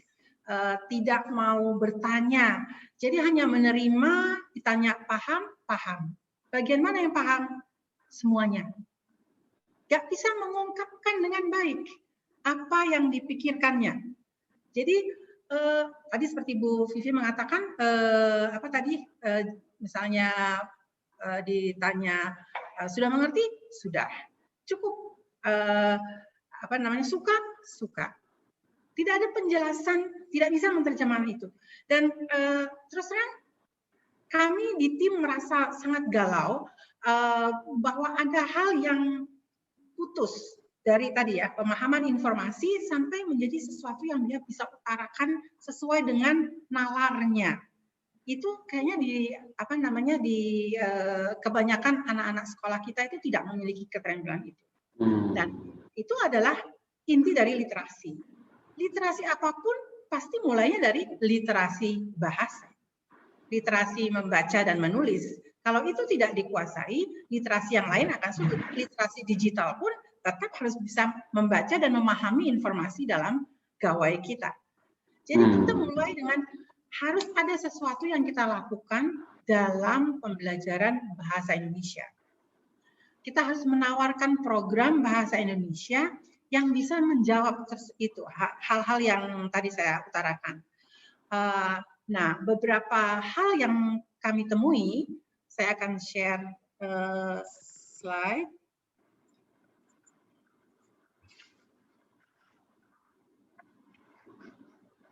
Ya, pembelajaran bahasa Indonesia pada umumnya yang kami lihat. Kenapa? Belum tampil slide-nya Bu Isti. Slide-nya. Belum tampil. Belum tampil, Bu. Bisa diulang, Bu, share-nya barangkali. Share. Oh, sudah? Ya, baik. Sedang, Bu. Sebentar. Ya, baik. Sudah tampil, Bu. Sudah? Oke. Sudah. Jadi, kami pergi ke beberapa sekolah, bertanya pada anak-anak, apa sih yang mereka rasakan mengenai pembelajaran bahasa Indonesia pada umumnya, sehingga kami ingin memberikan satu alternatif program di mana kita mungkin bisa ikutlah berkontribusi ya, grup mentari dalam hal pembelajaran bahasa Indonesia ini sebagai penunjang pembelajaran literasi bahasa atau literasi membaca. Pertama, komentarnya adalah pembelajarannya kurang interaktif, gurunya satu arah. Ada bahkan guru yang hanya memberikan seperti penjelasan saja, kemudian anak-anak disuruh melakukan tugas, sudah. Lalu pembelajaran bahasa disajikan terpisah. Jadi ini adalah pelajaran tata bahasa mengenai awalan ke dan akhiran an misalnya. Tanpa ada konteks yang lebih yang lebih aktual, anak-anak bisa merasa terlibat. Jadi pembelajaran bahasa disajikannya sangat terpisah. Materinya kadang-kadang tidak sesuai dengan usia siswa. Mengenai hal-hal yang tidak relevan dengan dunia mereka. Dan tidak menimbulkan rasa ingin tahu. Membuat mereka bosan. Penggunaan sumber materi belajar terbatas, buku teks, dan ini kadang-kadang memang tadi mungkin agak ada kaitannya dengan yang dijelaskan Vivi, kadang-kadang guru-guru hanya terbatas pada target KI dan KD. Jadi tidak melihat sama sekali apa kebutuhan siswa, yang dia lihat adalah kebutuhan dari pihak sekolah, KI, KD, dan itu juga nanti refleksinya pada alat evaluasi yang tidak relevan, menjawab soal-soal yang bisa dihubungkan dengan KI-KD lagi. Apakah itu menjawab kebutuhan siswa? Saya tidak tahu. Jadi siswa merasa pelajaran bahasa Indonesia membosankan. Dan akhirnya ya siswa tidak berminat, cenderung pasif, nggak mau bertanya, males gitu-gitu aja. Kadang-kadang malah rumit, karena kadang-kadang gurunya menjelaskan sangat linguistik. Karena tadi dijelaskan secara terpisah.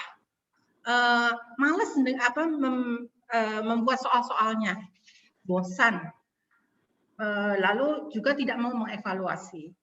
Nah, hal-hal ini yang membuat kami merasa kami harus meramu suatu program di mana ini bisa menjadi jembatan untuk bisa membuat anak-anak berminat, guru-guru juga merasa terbantu, sehingga pembelajaran bahasa Indonesia ini bisa menjadi penguat untuk pembelajaran literasi bahasa yang tidak berhenti di proses tadi memahami informasi, tapi sampai ke menghasilkan informasi baru melalui program bahasa Indonesia.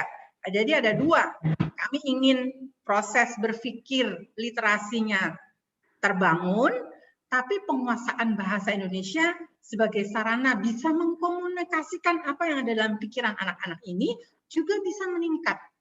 Karena kalau itu tidak meningkat, kita lihat aja jumlah jurnal yang diterbitkan oleh mahasiswa Indonesia sedikit di bawah Vietnam.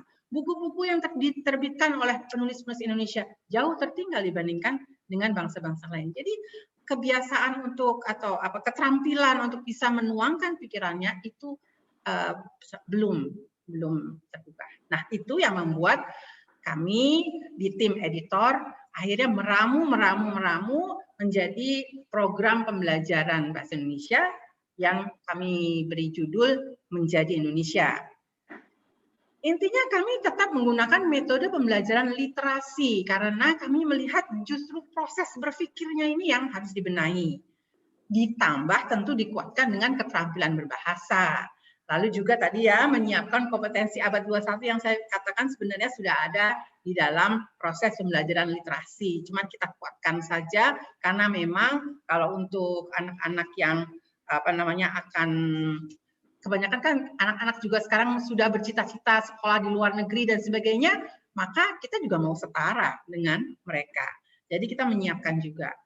Menggunakan materi yang sesuai dengan minat. Jadi tadi harus menarik, kontekstual. Kalau anak-anak sekarang bilang harus gue banget gitu. Kalau sesuatu yang itu bukan gue, nggak mau mereka terlibat dalam aktivitasnya. Dan mengedepankan nilai-nilai keindonesiaan. Karena kita juga harus juga melawan budaya, bukan melawan membatasi budaya asing. Ya tentu kita harus juga mengedepankan nilai-nilai budaya kita yang sangat-sangat luhur. Tadi Kak Butet juga sudah katakan banyak nilai-nilai keindonesiaan kita yang sangat baik. Jadi kita harus juga membuat anak-anak bangga menggunakan bahasa Indonesia. Bangga. Ada banyak sebenarnya kosakata yang belum digunakan dengan maksimal karena kita miskin kata.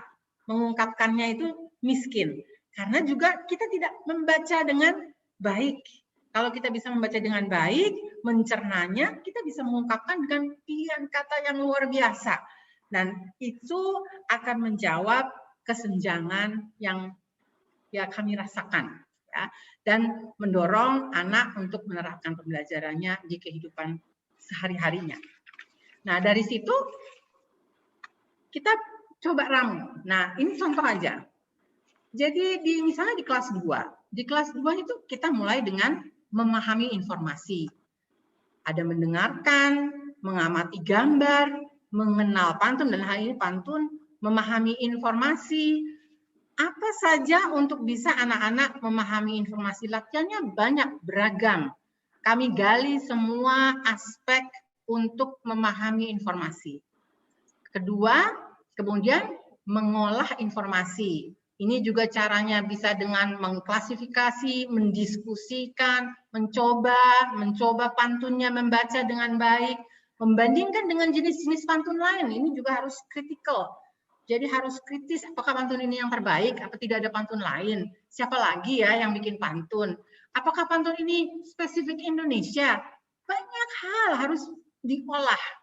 Baru kemudian, sekarang cobanya masih kelas 2 ya, coba buat pantunmu sendiri, gunakan kata-katamu sendiri. Kemudian berani bacakan pantunmu sendiri. Jadi ini adalah sudah sampai ke menghasilkan informasi baru. Di dalamnya yang hijau-hijau ini boleh kita katakan keterampilan berbahasa. Yang merah-merah ini scientific method. Semua bisa kita coba strukturkan supaya proses pembelajaran literasi ini menjadi integrated. Keterampilan berbahasa kah, 5M, dan ditambah lagi dengan 4C tadi. Kolaborasi, critical thinking, creativity, communication, semua diintegrasi. Ditambah lagi dengan kita angkat budaya lokal. Jadi di sini misalnya kelas 2 ini bicara mengenai Pontianak. Sambil mengenalkan Pontianak di mana? Tadi yang Bu Vivi katakan, kita ajak mereka untuk berdiskusi. Pontianak di mana? Ini ada makanannya, makanan khas Pontianak. Di daerahmu ada nggak makanan kecil seperti ini? Lalu mereka mengenal budaya mereka sendiri dibandingkan dengan budaya Pontianak. Jadi keindonesianya, konteksnya semua dipadukan dalam struktur proses pembelajaran literasi tadi, dari memahami, mengolah, dan menghasilkan. Itu kami lakukan secara konsisten sehingga ada proses pembiasaan. Semua anak akan mengalami proses tersebut. Apapun unitnya, apapun subjeknya, apapun nilai yang akan kita bahas atau topik yang kita bahas, semua ada proses tersebut. Lanjut ke kelas 5 juga demikian. Mungkin lebih panjang prosesnya karena kelas 5 sudah lebih menggunakan higher order of thinking skills. Jadi dari mulai menyimak, kemudian mengamati, diskusikan, ini udah mulai mengolah, mendiskusikan dengan teman, wawancara, debat, kemudian membuat pertanyaan sendiri. Kami masukkan kebahasaan. Jadi kebahasaan tidak berdiri sendiri, tetapi kebahasaan masuk di situ.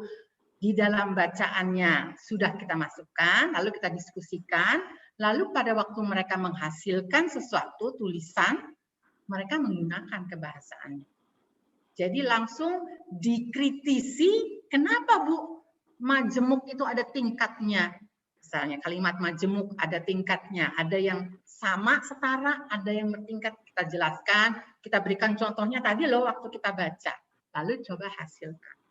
Jadi selalu ada proses yang kami kembangkan, kami sajikan secara terstruktur.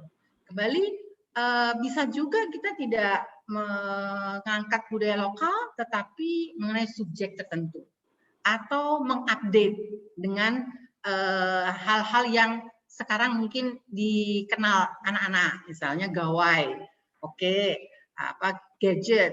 Di sini mengenai gadget, tapi juga kami masukkan bahaya gadget, apa yang harus dihindari.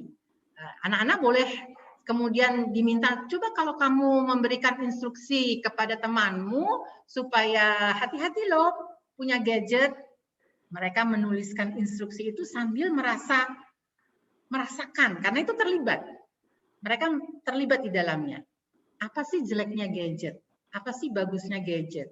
Bikin survei kecil, wawancara dengan teman-teman. Jadi subjeknya harus melekat sih pada anak. Intinya itu, sehingga anak-anak merasa bahwa, ya itu tadi saya bilang, ini gue banget loh gitu. Jadi mereka semangat. Tapi kalau sesuatu membicarakan mengenai apa yang jauh dari dirinya, misalnya mengenai kebijakan tertentu ya, yang sangat-sangat jauh dari dirinya, dia tidak akan terlibat. Jadi program Menjadi Indonesia ini luar biasa dipikirkannya dan maju mundur ya, maju mundur itu artinya karena prosesnya lama ya, kami menggodoknya dan kami ingin sekali menjadi satu alternatif ya, bahwa ini program yang harus tadi ya saya menyatukan minat siswa juga memudahkan pengajar. Jadi dua-duanya bisa menggunakan program ini secara integrated dan mudah. Jadi kalau dibaca dari segi anak seperti buku cerita, kalau dibaca dari segi guru, karena kami juga menyediakan buku panduan guru, bisa digunakan sebagai bahan mengajar. Jadi mencoba membuat semuanya itu bisa terakomodir. Ya memang ini kerja luar biasa sih. Iya. Nggak tidur berapa hari ya. Karena kadang-kadang ada ide lagi, ada kita survei lagi, benar nggak begitu, benar nggak begini. Ya tentu kita juga terbuka ya pada semua masukan. Ini kan juga namanya proses pembelajaran buat kami sendiri juga ini adalah proses pembelajaran. Jadi tidak pernah puas sih, selalu akan terbuka pada perbaikan, pada peningkatan. Tapi kembali lagi kami ingin membuat anak-anak itu bangga sih menjadi anak Indonesia. Jadi selalu diselipkan tentang keindonesiaan, tentang tempat wisata yang belum pernah mereka kunjungi, mungkin ada budayanya, ada tokoh pahlawan, dan ada nilai-nilai itu nilai-nilai lokal yang kami selalu selipkan di dalam setiap unit kami. Kira-kira gitu sih. Ya. Prosesnya panjang sih, Pak Tri. Betul. Ya bongkar pasang penulis juga. Betul. Ya. Terima kasih banyak ya, Bu Isti. Memang luar biasa kalau tadi mendengar cerita dari Bu Isti sebagai editor, memang luar biasa. Tapi memang kan ya Bu ya, hasil besar itu kan katanya hanya akan terjadi dari mimpi besar dan kerja keras. Dan semoga memang program Menjadi Indonesia yang diinisiasi ini paling tidak mencapai 2 target yang tadi menjadi poin diskusi kita, Bu. Bagaimana tetap kontekstual sesuai dengan kebutuhan dari siswa di Indonesia, dan juga harapannya adalah bisa menghasilkan kompetensi untuk mereka memecahkan persoalan yang mereka hadapi dalam kehidupan sehari-hari. Baik, menarik sekali Bu Isti. Oke, Bapak-bapak, Ibu-ibu, memang kita ada satu sesi terakhir barangkali, mungkin kita agak perpanjang sedikit karena kami mendapatkan banyak sekali pertanyaan yang masuk dari Bapak Ibu ya, yang ditujukan kepada ketiga narasumber kami. Saya mau kembali lagi ke Kak Butet nih, Kak Butet. Ini Kak Butet masih di sini, Kak Butet masih bergabung bersama kami, Kak Butet. Iya, masih Mas Tri. Iya, Kak Butet. Baik, terima kasih banyak Kak Butet. Ya, Kak Butet, ini ada pertanyaan Kak Butet dan juga mungkin sekaligus juga meminta konfirmasi nih Kak Butet. sebenarnya end goal-nya itu apa sih Kak Butet kalau bicara mengenai sekolah sekolah rimba ini loh Kak Butet nih. Ini kan kesannya sangat-sangat sangat-sangat idealis begitu ya Kak Butet ya. Tidak terikat dengan aturan-aturan baku misalnya. Nah, kita penasaran aja nih Kak Butet. Sebenarnya end goal yang mau dicapai oleh Kak Butet itu pada akhirnya apa? Dan mungkin sekaligus juga dengan pertanyaan keduanya barangkali Kak Butet biar langsung bisa dijawab sekaligus.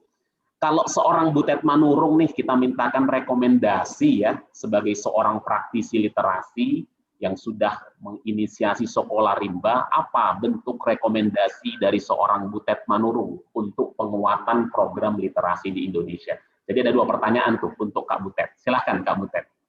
Ya, kalau end goal-nya Mas Tri, itu bukan saya yang nentuin ya, tapi masyarakatnya sendiri, karena itu tentang hidup mereka, bukan hidup saya.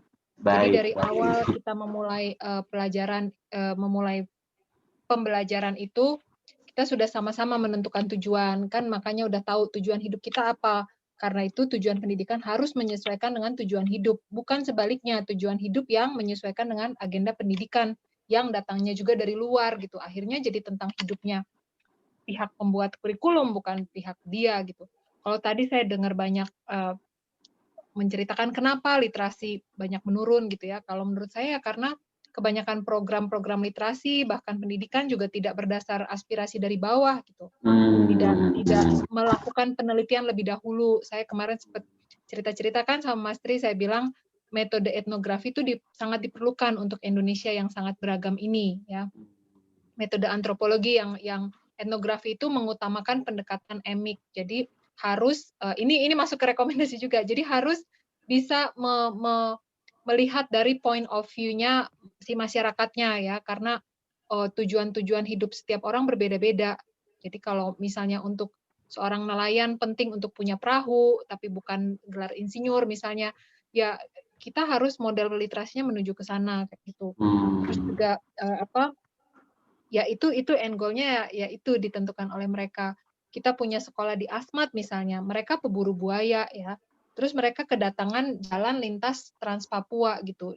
Nah, mereka jadi tujuan hidupnya terganggu kan, tapi mereka kelabakan dan tidak mengerti apa ini jalanan aspal itu apa, karena mereka tuh di tengah-tengah gunung, di tengah-tengah hutan gitu, dia bingung tiba-tiba ada jalan, tiba-tiba tanahnya dibeli oleh banyak migran dari Sulawesi, dari Pulau Jawa, dari kota Merauke gitu, dia tidak mengerti karena ternyata pertemuan antara jalan Trans Papua dan Sungai Pomat, sungai terbesar di Asmat itu akan menjadi pelabuhan yang sangat besar dan bisnis gitu. Jadi mereka kan kelabakan. Nah, kalau dalam hal seperti itu tujuan hidup harus disesuaikan dengan permasalahan yang ada. Bagaimana mengatasi orang yang mau membeli tanah kita. Mereka tanahnya dibeli tuh nggak bisa menentukan harga karena nggak kebayang, karena nggak tahu duit itu. Ya tahu uang misalnya sampai 100.000 atau sampai 1 juta, begitu ada orang menawarkan, saya beli tanah kamu 100 juta, dia nggak bisa kebayang ya. Jadi dimasukin ke plastik, ini 100 juta, ya udah setuju aja gitu, karena nggak bisa ngitung. Jadi kemudian kita diundang ke sana ya, kita harus ini di breakdown semua, kita analisa, kita tuh punya namanya analisa aktor dan analisa masalah. Jadi masalah kita bagi 4, kuadran 1, 2, 3, 4 gitu. Apa masalah yang paling genting dan mungkin untuk dipecahkan, karena ada yang genting tapi tidak bisa dipecahkan ya, misalnya climate change gitu, kita tidak punya wewenang untuk mengubah kebijakan, itu tidak bisa. Tetapi masalah genting dan bisa kita pecahkan adalah tidak menjual tanah kita kepada migran misalnya, atau kalau menjual harus harganya pantas kayak gitu. Nah itu bisa, caranya gimana? Kita mengundang siapa? Misalnya kita mengundang badan apa sih itu agraria tanah, misalnya badan sertifikasi kayak gitu-gitu. Jadi artinya end goal kita tuh betul-betul menyesuaikan dengan apapun yang mengganggu tujuan hidup mereka gitu. Makanya kalau di Papua itu banyak sekali sekolah-sekolah yang orang tuanya datang menarik anaknya kembali pulang gitu ya. Karena kan banyak sekolah asrama ya di Papua itu. Kenapa? Karena mereka merasa semakin jauh dari realitas. Di Papua orang memangkur sagu itu yang paling baik itu jam 6 pagi sampai jam 12. Sementara sekolah juga jam segitu. Akhirnya setelah anak-anak pergi ke sekolah asrama, setelah tamat SD nggak bisa lagi mangkur sagu dan bahkan malu dan merasa jijik gitu. Karena ke sekolah kalau nggak pakai sandal aja gurunya bilang, aduh kamu jorok banget nggak pakai sepatu. Itu adalah ciri ketidakberpihakan dan ciri tidak menghargai keberagaman. Orang di gunung nggak pakai sepatu nggak pernah ketusuk duri karena telapak kaki itu adalah sepatu dalam pengertian Iya. lokal. Kalau nginjek duri, durinya yang patah. Begitu dipakein sepatu, 4 tahun kemudian, ini pernah terjadi ya di Papua, disumbang sepatu, 4 tahun kemudian, ketika mereka ke hutan untuk mangkur sagu, kakinya jadi luka-luka kena duri. Mereka jadi mau menuntut si pemberi sepatu itu. Jadi hati-hati dengan bantuan yang ternyata malah membawa kemunduran gitu. Akhirnya ya balik lagi ke soal anak yang dibawa pulang oleh orang tuanya dari asrama itu, artinya sekolah itu tidak ramah terhadap persoalan di tempat lokal gitu ya. Kurikulum dibuat oleh orang Jakarta yang tidak pernah ke lokasi. Kalau pernah pun belum tentu dia mengerti ya, harus live in gitu. Nah, itu rekomendasi-rekomendasi yang aku pikir perlu dilakukan oleh banyak pembuat buku, banyak pembuat kurikulum ya. Kurikulum juga satu hal lagi nih, menurut saya bukan kurikulum pendidikan yang harus dirubah, tetapi kurikulum guru ya. Guru selama belajar menjadi guru itu bagaimana? Kurikulumnya harus ada kan tadi Mbak Vivi sama Mbak Isti juga udah bilang gurunya tidak bisa mengajarkan model pembelajaran yang kritis dan sebagainya karena gurunya pun diajarnya tidak seperti itu. Guru harus menjadi fasilitator yang bisa merangsang anak-anak untuk berpikir kritis karena dengan berpikir kritis anak baru bisa betul-betul peka terhadap permasalahan sosial gitu di sekitarnya dan masalah dirinya gitu. Jadi soal itu kayak misalnya juga kayak yang saya ceritain tuh ada lokasi di Mentawa yang banyak ular gitu. Di sekolah nggak pernah belajar kalau digigit ular tuh bagaimana, taunya cuman ke puskesmas. Padahal beratus tahun di situ orang-orang tua mereka tahu daun apa, akar apa untuk kalau digigit kobra.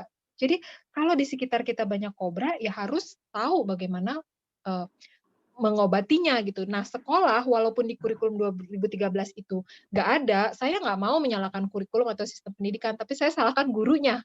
Guru harus bisa mengkontekstualkan. Jadi kalau di sekolah ada belajar geografi tentang jenis-jenis binatang di Indonesia, ya ganti dengan di sini kita banyak kobra, kita undang dukun di sini yang ahli obat-obatan akar-akaran untuk bisa ular, undang ke kelas, disuruh ajar, bawa ke hutan di dekatnya, ini loh pohon untuk kobra, kayak gitu. Jadi saya mau literasi kalau buat saya tidak selalu berkaitan dengan buku dan duduk manis di kelas ya. Literasi itu tentang ada awareness, ada kemelekan terhadap permasalahan dan solusinya gitu, solusinya. Jadi nah itu tidak selalu dari guru karena guru bukan sumber pengetahuan. Pengetahuan itu ada di mana-mana di bumi ini, di orang-orang yang buta huruf sekalipun. Jadi yang pertama pesan saya lebih ke situ sih, Mas Tri, lebih ke keberagaman dan para pemilik pengetahuan di luar sana ya, petani, nelayan atau peburu, siapapun itu bahkan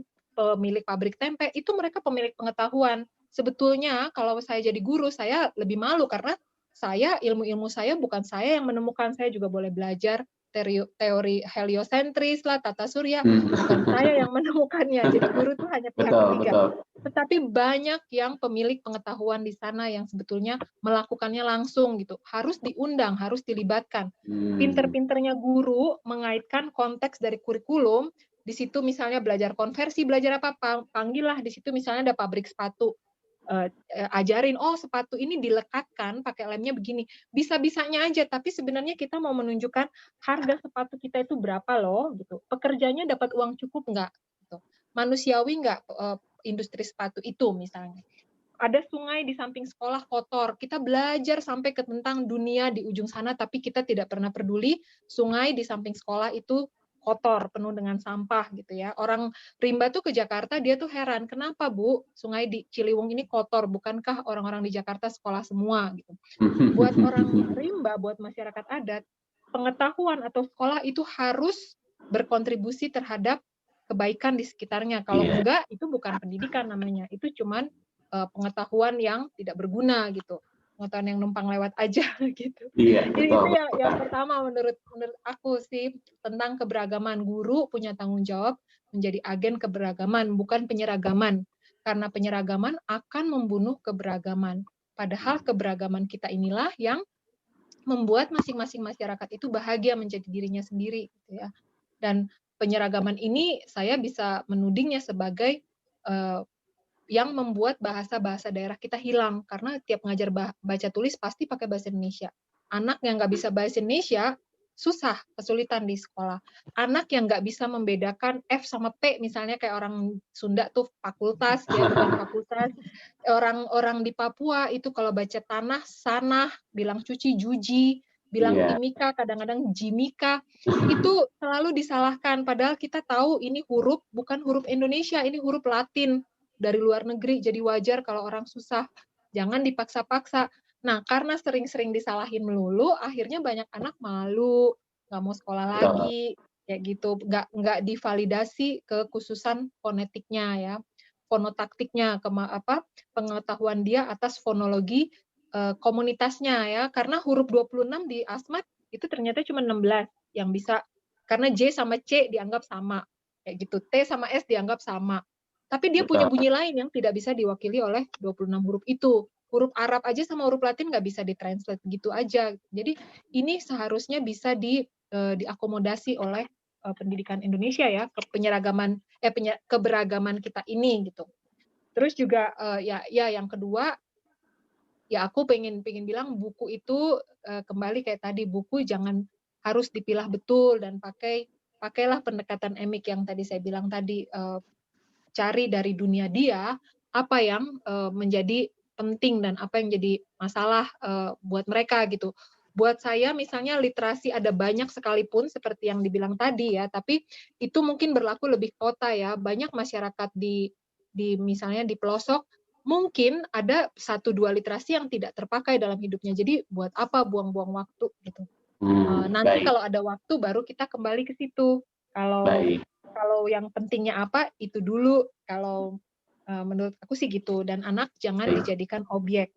Objek betul, itu adalah si permasalahan atau ya pengetahuan itu sendiri. betul, Ekosistem pendidikan itu harus semuanya terlibat, anak, orang tua, masyarakat, guru, sekolah, aspek lingkungan dan aspek sosial yang di sekitar. Jadi ya nelayan atau apapun harus terlibat di situ juga, karena kan nanti anak itu besar jadi anak nelayan, tapi kok nggak pernah belajar nelayan di sekolah gitu. Nanti akhirnya jadi betul, malu betul, jadi nelayan, karena itulah betul, banyak organisasi ya. Makanya nggak usah heran betul. kalau di pelosok mereka sering menuding sekolah formal sebagai sekolah yang mengajarkan ilmu pergi. Kalau sudah sekolah tinggi, malahan Iya, iya, pergi ya. Kita kalau baca lagi puisinya WS Rendra yang Seonggok Jagung, itu di situ memperlihatkan bagaimana seorang mahasiswa setelah meninggalkan kampung halamannya, setelah kuliah balik kampung halaman merasa terasing dan sepi karena baik, merasa lain sendiri gitu. baik, baik. Sangat, Itu sangat menarik, Kak Butet ya. Saya garis bawahi tuh Kak Butet. Saya suka banget nih statement terakhirnya Kak Butet ya. Kalau literasi sudah memberdayakan, membahagiakan, barulah jika ada waktu kita boleh memperkenalkan dunia lain. Dunia lain, iya. Luar Saya biasa. bacakan itu. Luar Iya. biasa Kak Butet. Baik, baik Kak Butet. Oke, secara singkat saya mau tanya, mau balik sedikit ke Ibu Vivi. Singkat saja Bu Vivi, karena keterbatasan waktu kita, mungkin dalam 2-3 menit barangkali saya mau minta pendapat atau perspektif dari Ibu Vivi. Kan sebagaimana kita ketahui Bu, bahwa tahun ajaran ini Kementerian Pendidikan juga secara resmi akan memperkenalkan asesmen minimum kompetensi yang konon katanya mengganti ujian nasional, dan salah satu aspek yang akan diuji itu kan kompetensi literasi ya Bu Vivi. Singkat saja Bu Vivi, bagaimana Ibu melihat kesiapan sekolah? Ini kalau melihat ranking PISA literasinya kan jeblok nih. Bagaimana nih Bu kesiapan sekolah menghadapi AKM literasi ini? Silakan Bu Vivi. Masih di mute Bu? Iya. Saya sendiri melihat AKM ini sebagai suatu perkembangan yang sangat positif ya, sangat baik. Jadi ini setidaknya usaha dari Kemdikbud pemerintah kita untuk mengarahkan pendidikan kita, khususnya literasi, ya khususnya bidang literasi ini ke arah yang sesuai dengan tuntutan zaman. Mau nggak mau kan kita hidup sesuai dengan zamannya kita, jadi sesuai dengan tuntutan zaman, yaitu mungkin yang kalau di dalam secara akademik itu digariskan sebagai kompetensi 4C atau 4K. Baik. Nah, ini sesuatu yang baik AKM itu, karena satu, asesmen ini tidak menentukan apakah anak akan naik kelas, lulus atau tidak kan. Walaupun Betul. kemarin-kemarin juga sudah diterapkan demikian, tetap ada ujian sekolah, tapi tidak sepenuhnya menentukan kelulusan, misalnya untuk kelas 6. Nah, untuk AKM ini kan sifatnya diagnostik ya, sesuatu Betul, sampling ya. kemungkinan besar kebanyakan sekolah tidak pernah menerapkan yang namanya diagnostik. Yang namanya assessment sebenarnya di kita itu lebih seperti evaluasi yang merupakan penilaian hasil belajar, bukan penilaian progres kemajuan pembelajarannya. Penilaian kemajuan pembelajarannya itu, dan harus nanti digunakan sebagai hasil AKM ini digunakan sebagai alat diagnostik. Jadi AKM itu kan ada AKM kelas, lalu ada AKM nasional. Betul. Itu semua level ada, kelas 1, 2, 3, 4, 5, 1, 2, 3, 4, 6, dan seterusnya ada. Lalu ada AKM nasional. Nah ini kelas 5 ya. Yang kelas 5 itu yang hanya dipilih beberapa orang.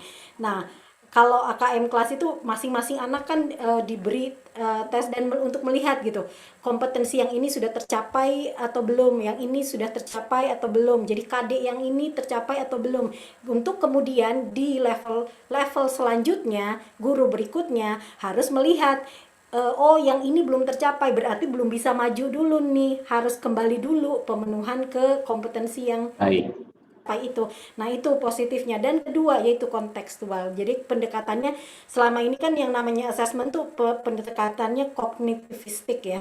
Betul Bu. Sesuai kurikulum ya, isinya sesuai dengan kurikulum, pertanyaannya sesuai dengan kurikulum, isi dari kurikulum yang ditetapkan. Tapi kalau dengan AKM ini sebenarnya lebih ke arah social constructivism yang artinya dengan konteks dibawa ke dalam kehidupan. Pengetahuan itu tidak berdiri sendiri sekedar tapi dibawa ke dalam kehidupan, sudah punya pengetahuannya, keterampilannya, lalu di kehidupan itu penerapannya sebagai itu hal yang sangat baik dari AKM ini. Cuman mungkin kembali lagi ke masalah teknisnya ya, guru-guru para pendidik ini perlu dipersiapkan dengan baik, sama halnya dengan pergantian kurikulum kemarin-kemarin yang ya kurikulumnya sendiri itu baik, saya yakin, cuman kan sehingga masing-masing menginterpretasikan akhirnya mengalami kesulitan, dan pada kan ini kurikulumnya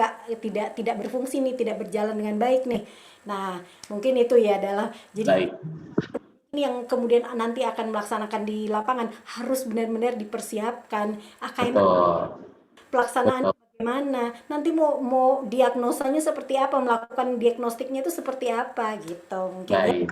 Terima kasih banyak Bu Vivi ya, sangat mencerahkan. Minimal saya berharap para tenaga pendidik yang hadir pada sesi hari ini mengetahui sedikit banyak bagaimana AKM itu akan dilaksanakan, dan saya sangat setuju dengan yang disampaikan Bu Vivi bahwa memang ini sangat positif dalam konteks untuk mengukur keberhasilan atau paling tidak progres dari siswa dalam pembelajaran itu sendiri ya.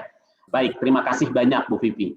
Terakhir barangkali saya juga ingin minta pendapat dari Ibu Isti, singkat saja Bu Isti ya, karena keterbatasan waktu. Sekali lagi mungkin 2 atau 3 menit barangkali Bu Isti ya, sekali lagi sebagai editor dari program Literasi Menjadi Indonesia. Bagaimana nih Bu, tadi Bu Vivi itu sudah mengkhawatirkan takutnya guru nggak siap, nggak terbiasa. Nah, Ibu sebagai editor dari program Literasi Menjadi Indonesia, kira-kira program ini siap nggak nih Bu, kalau untuk mendukung asesmen kompetensi minimum berkaitan dengan kompetensi literasi? Silahkan singkat Bu Isti. Ya, saya sih sama ya, saya menyambut baik dengan AKM ini. Karena sebenarnya sesuai dengan visi misi Menjadi Indonesia. Kami itu tidak terbatasi oleh KIKD. Visi kami jauh lebih luas, lebih jauh daripada sekedar mengejar KIKD. Nah, kalau kita lihat AKM-nya, saya share screen sebentar ya. Ya, silakan Bu Isti. Singkat saja mungkin Bu Isti. Oke. Ya. Nah, kan terdiri dari dua. Literasi bahasa, saya sebutnya literasi bahasa walaupun Kemendikbud sebutnya literasi membaca ya. Literasi bahasa dan literasi numerik. Kita lihat literasi bahasa adalah akan yang diukur adalah kemampuan bernalar menggunakan bahasa.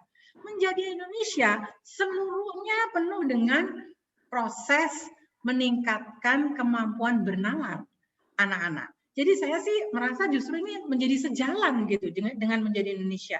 Kita tidak pernah terkungkung dengan KIKD. Jadi yang kita lihat adalah bagaimana anak-anak bisa berpikir logis, berpikir kritis, berpikir kreatif di semua unit kami. Jadi justru kami, inilah yang kami tunggu. Justru kita bisa lihat anak-anak yang menggunakan program kami, inilah yang kami latih, bukan KIKD-nya. Jadi sejalan lah Mas. Jadi kalau kita lihat lagi apakah bisa menjawab, kita lihat komponennya akan bentuknya kasus kan. Jadi nanti materinya bentuknya kasus, bukan pilihan ganda dan sebagainya. Betul. Kasus kontekstual. Biasanya ada teksnya, non-fiksi atau fiksi, lalu kemudian ada prosesnya menemukan informasi kah, mengolahnya kah, merefleksikannya. Konteksnya juga bisa personal, keterlibatan siswa, ada sosial budaya, ada juga yang saintifik, yang modern. Itu semua ada di dalam program Menjadi Indonesia. Jadi menurut saya ini udah kayak klop gitu loh, Mas. Klop. Betul. Ya. Jadi saya sih tidak khawatir bahwa sekolah-sekolah yang menggunakan Menjadi Indonesia ini tidak bisa menghadapi AKM literasi ya. Komponen AKM, saya sih sangat yakin. Baik, terima kasih banyak Ibu Isti dan terima kasih banyak Kak Butet, Ibu Vivi. Luar biasa sekali, sesi 2 jam yang sangat-sangat mencerahkan saya yakin, bukan hanya bagi saya, tapi juga bagi seluruh tenaga pendidik yang hadir pada sesi pagi hari ini. Terima kasih bagi para narasumber yang telah menyiapkan bahan materi yang luar biasa kaya. Saya bisa membayangkan untuk mendapatkan dan menyiapkan materi presentasi pastinya mencurahkan segenap perhatian. Terima kasih banyak sekali lagi. Terima kasih untuk Kak Butet, salam untuk keluarga di Canberra Kak Butet. Terima kasih juga untuk Ibu Vivi, salam untuk teman-teman di Bina Nusantara Serpong, Bu Vivi. Ya.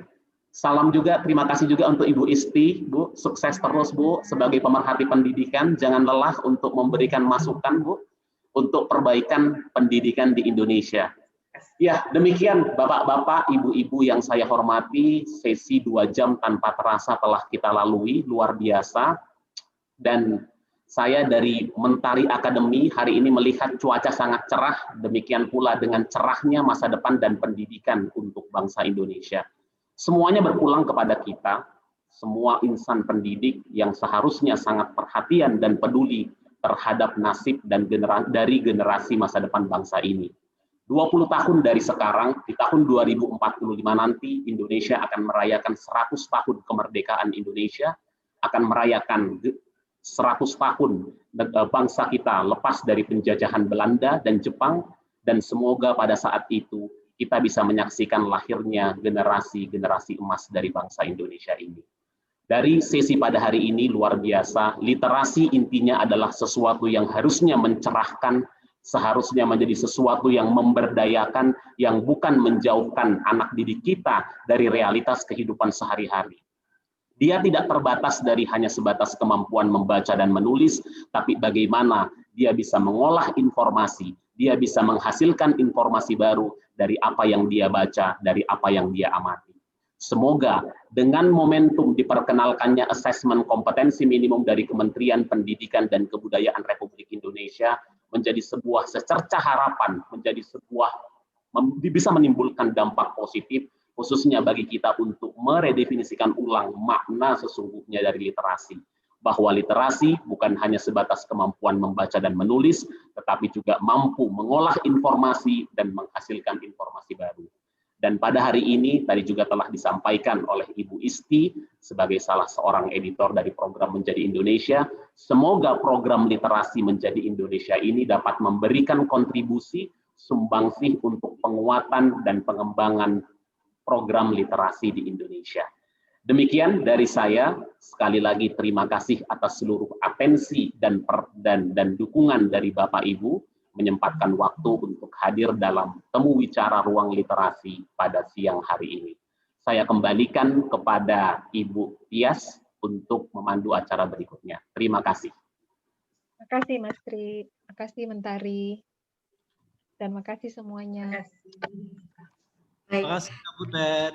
Terima kasih Bu. Sama-sama. Oh ya, makasih Terima Hendro. kasih Bu Siti. Terima kasih, sama-sama.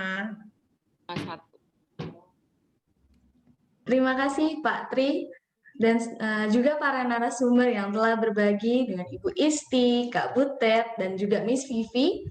Luar biasa sekali materi yang disampaikan ya Bapak dan Ibu, bahwa pada hari ini seperti yang Pak Tri juga sudah simpulkan, apakah makna sesungguhnya literasi? Dan betapa pentingnya literasi untuk bisa meningkatkan kemampuan berpikir anak sejak dini. Sekali lagi kami mengucapkan terima kasih kepada para narasumber yang telah berbagi cerita, pengalaman, serta pemikirannya terkait materi ruang literasi pada hari ini.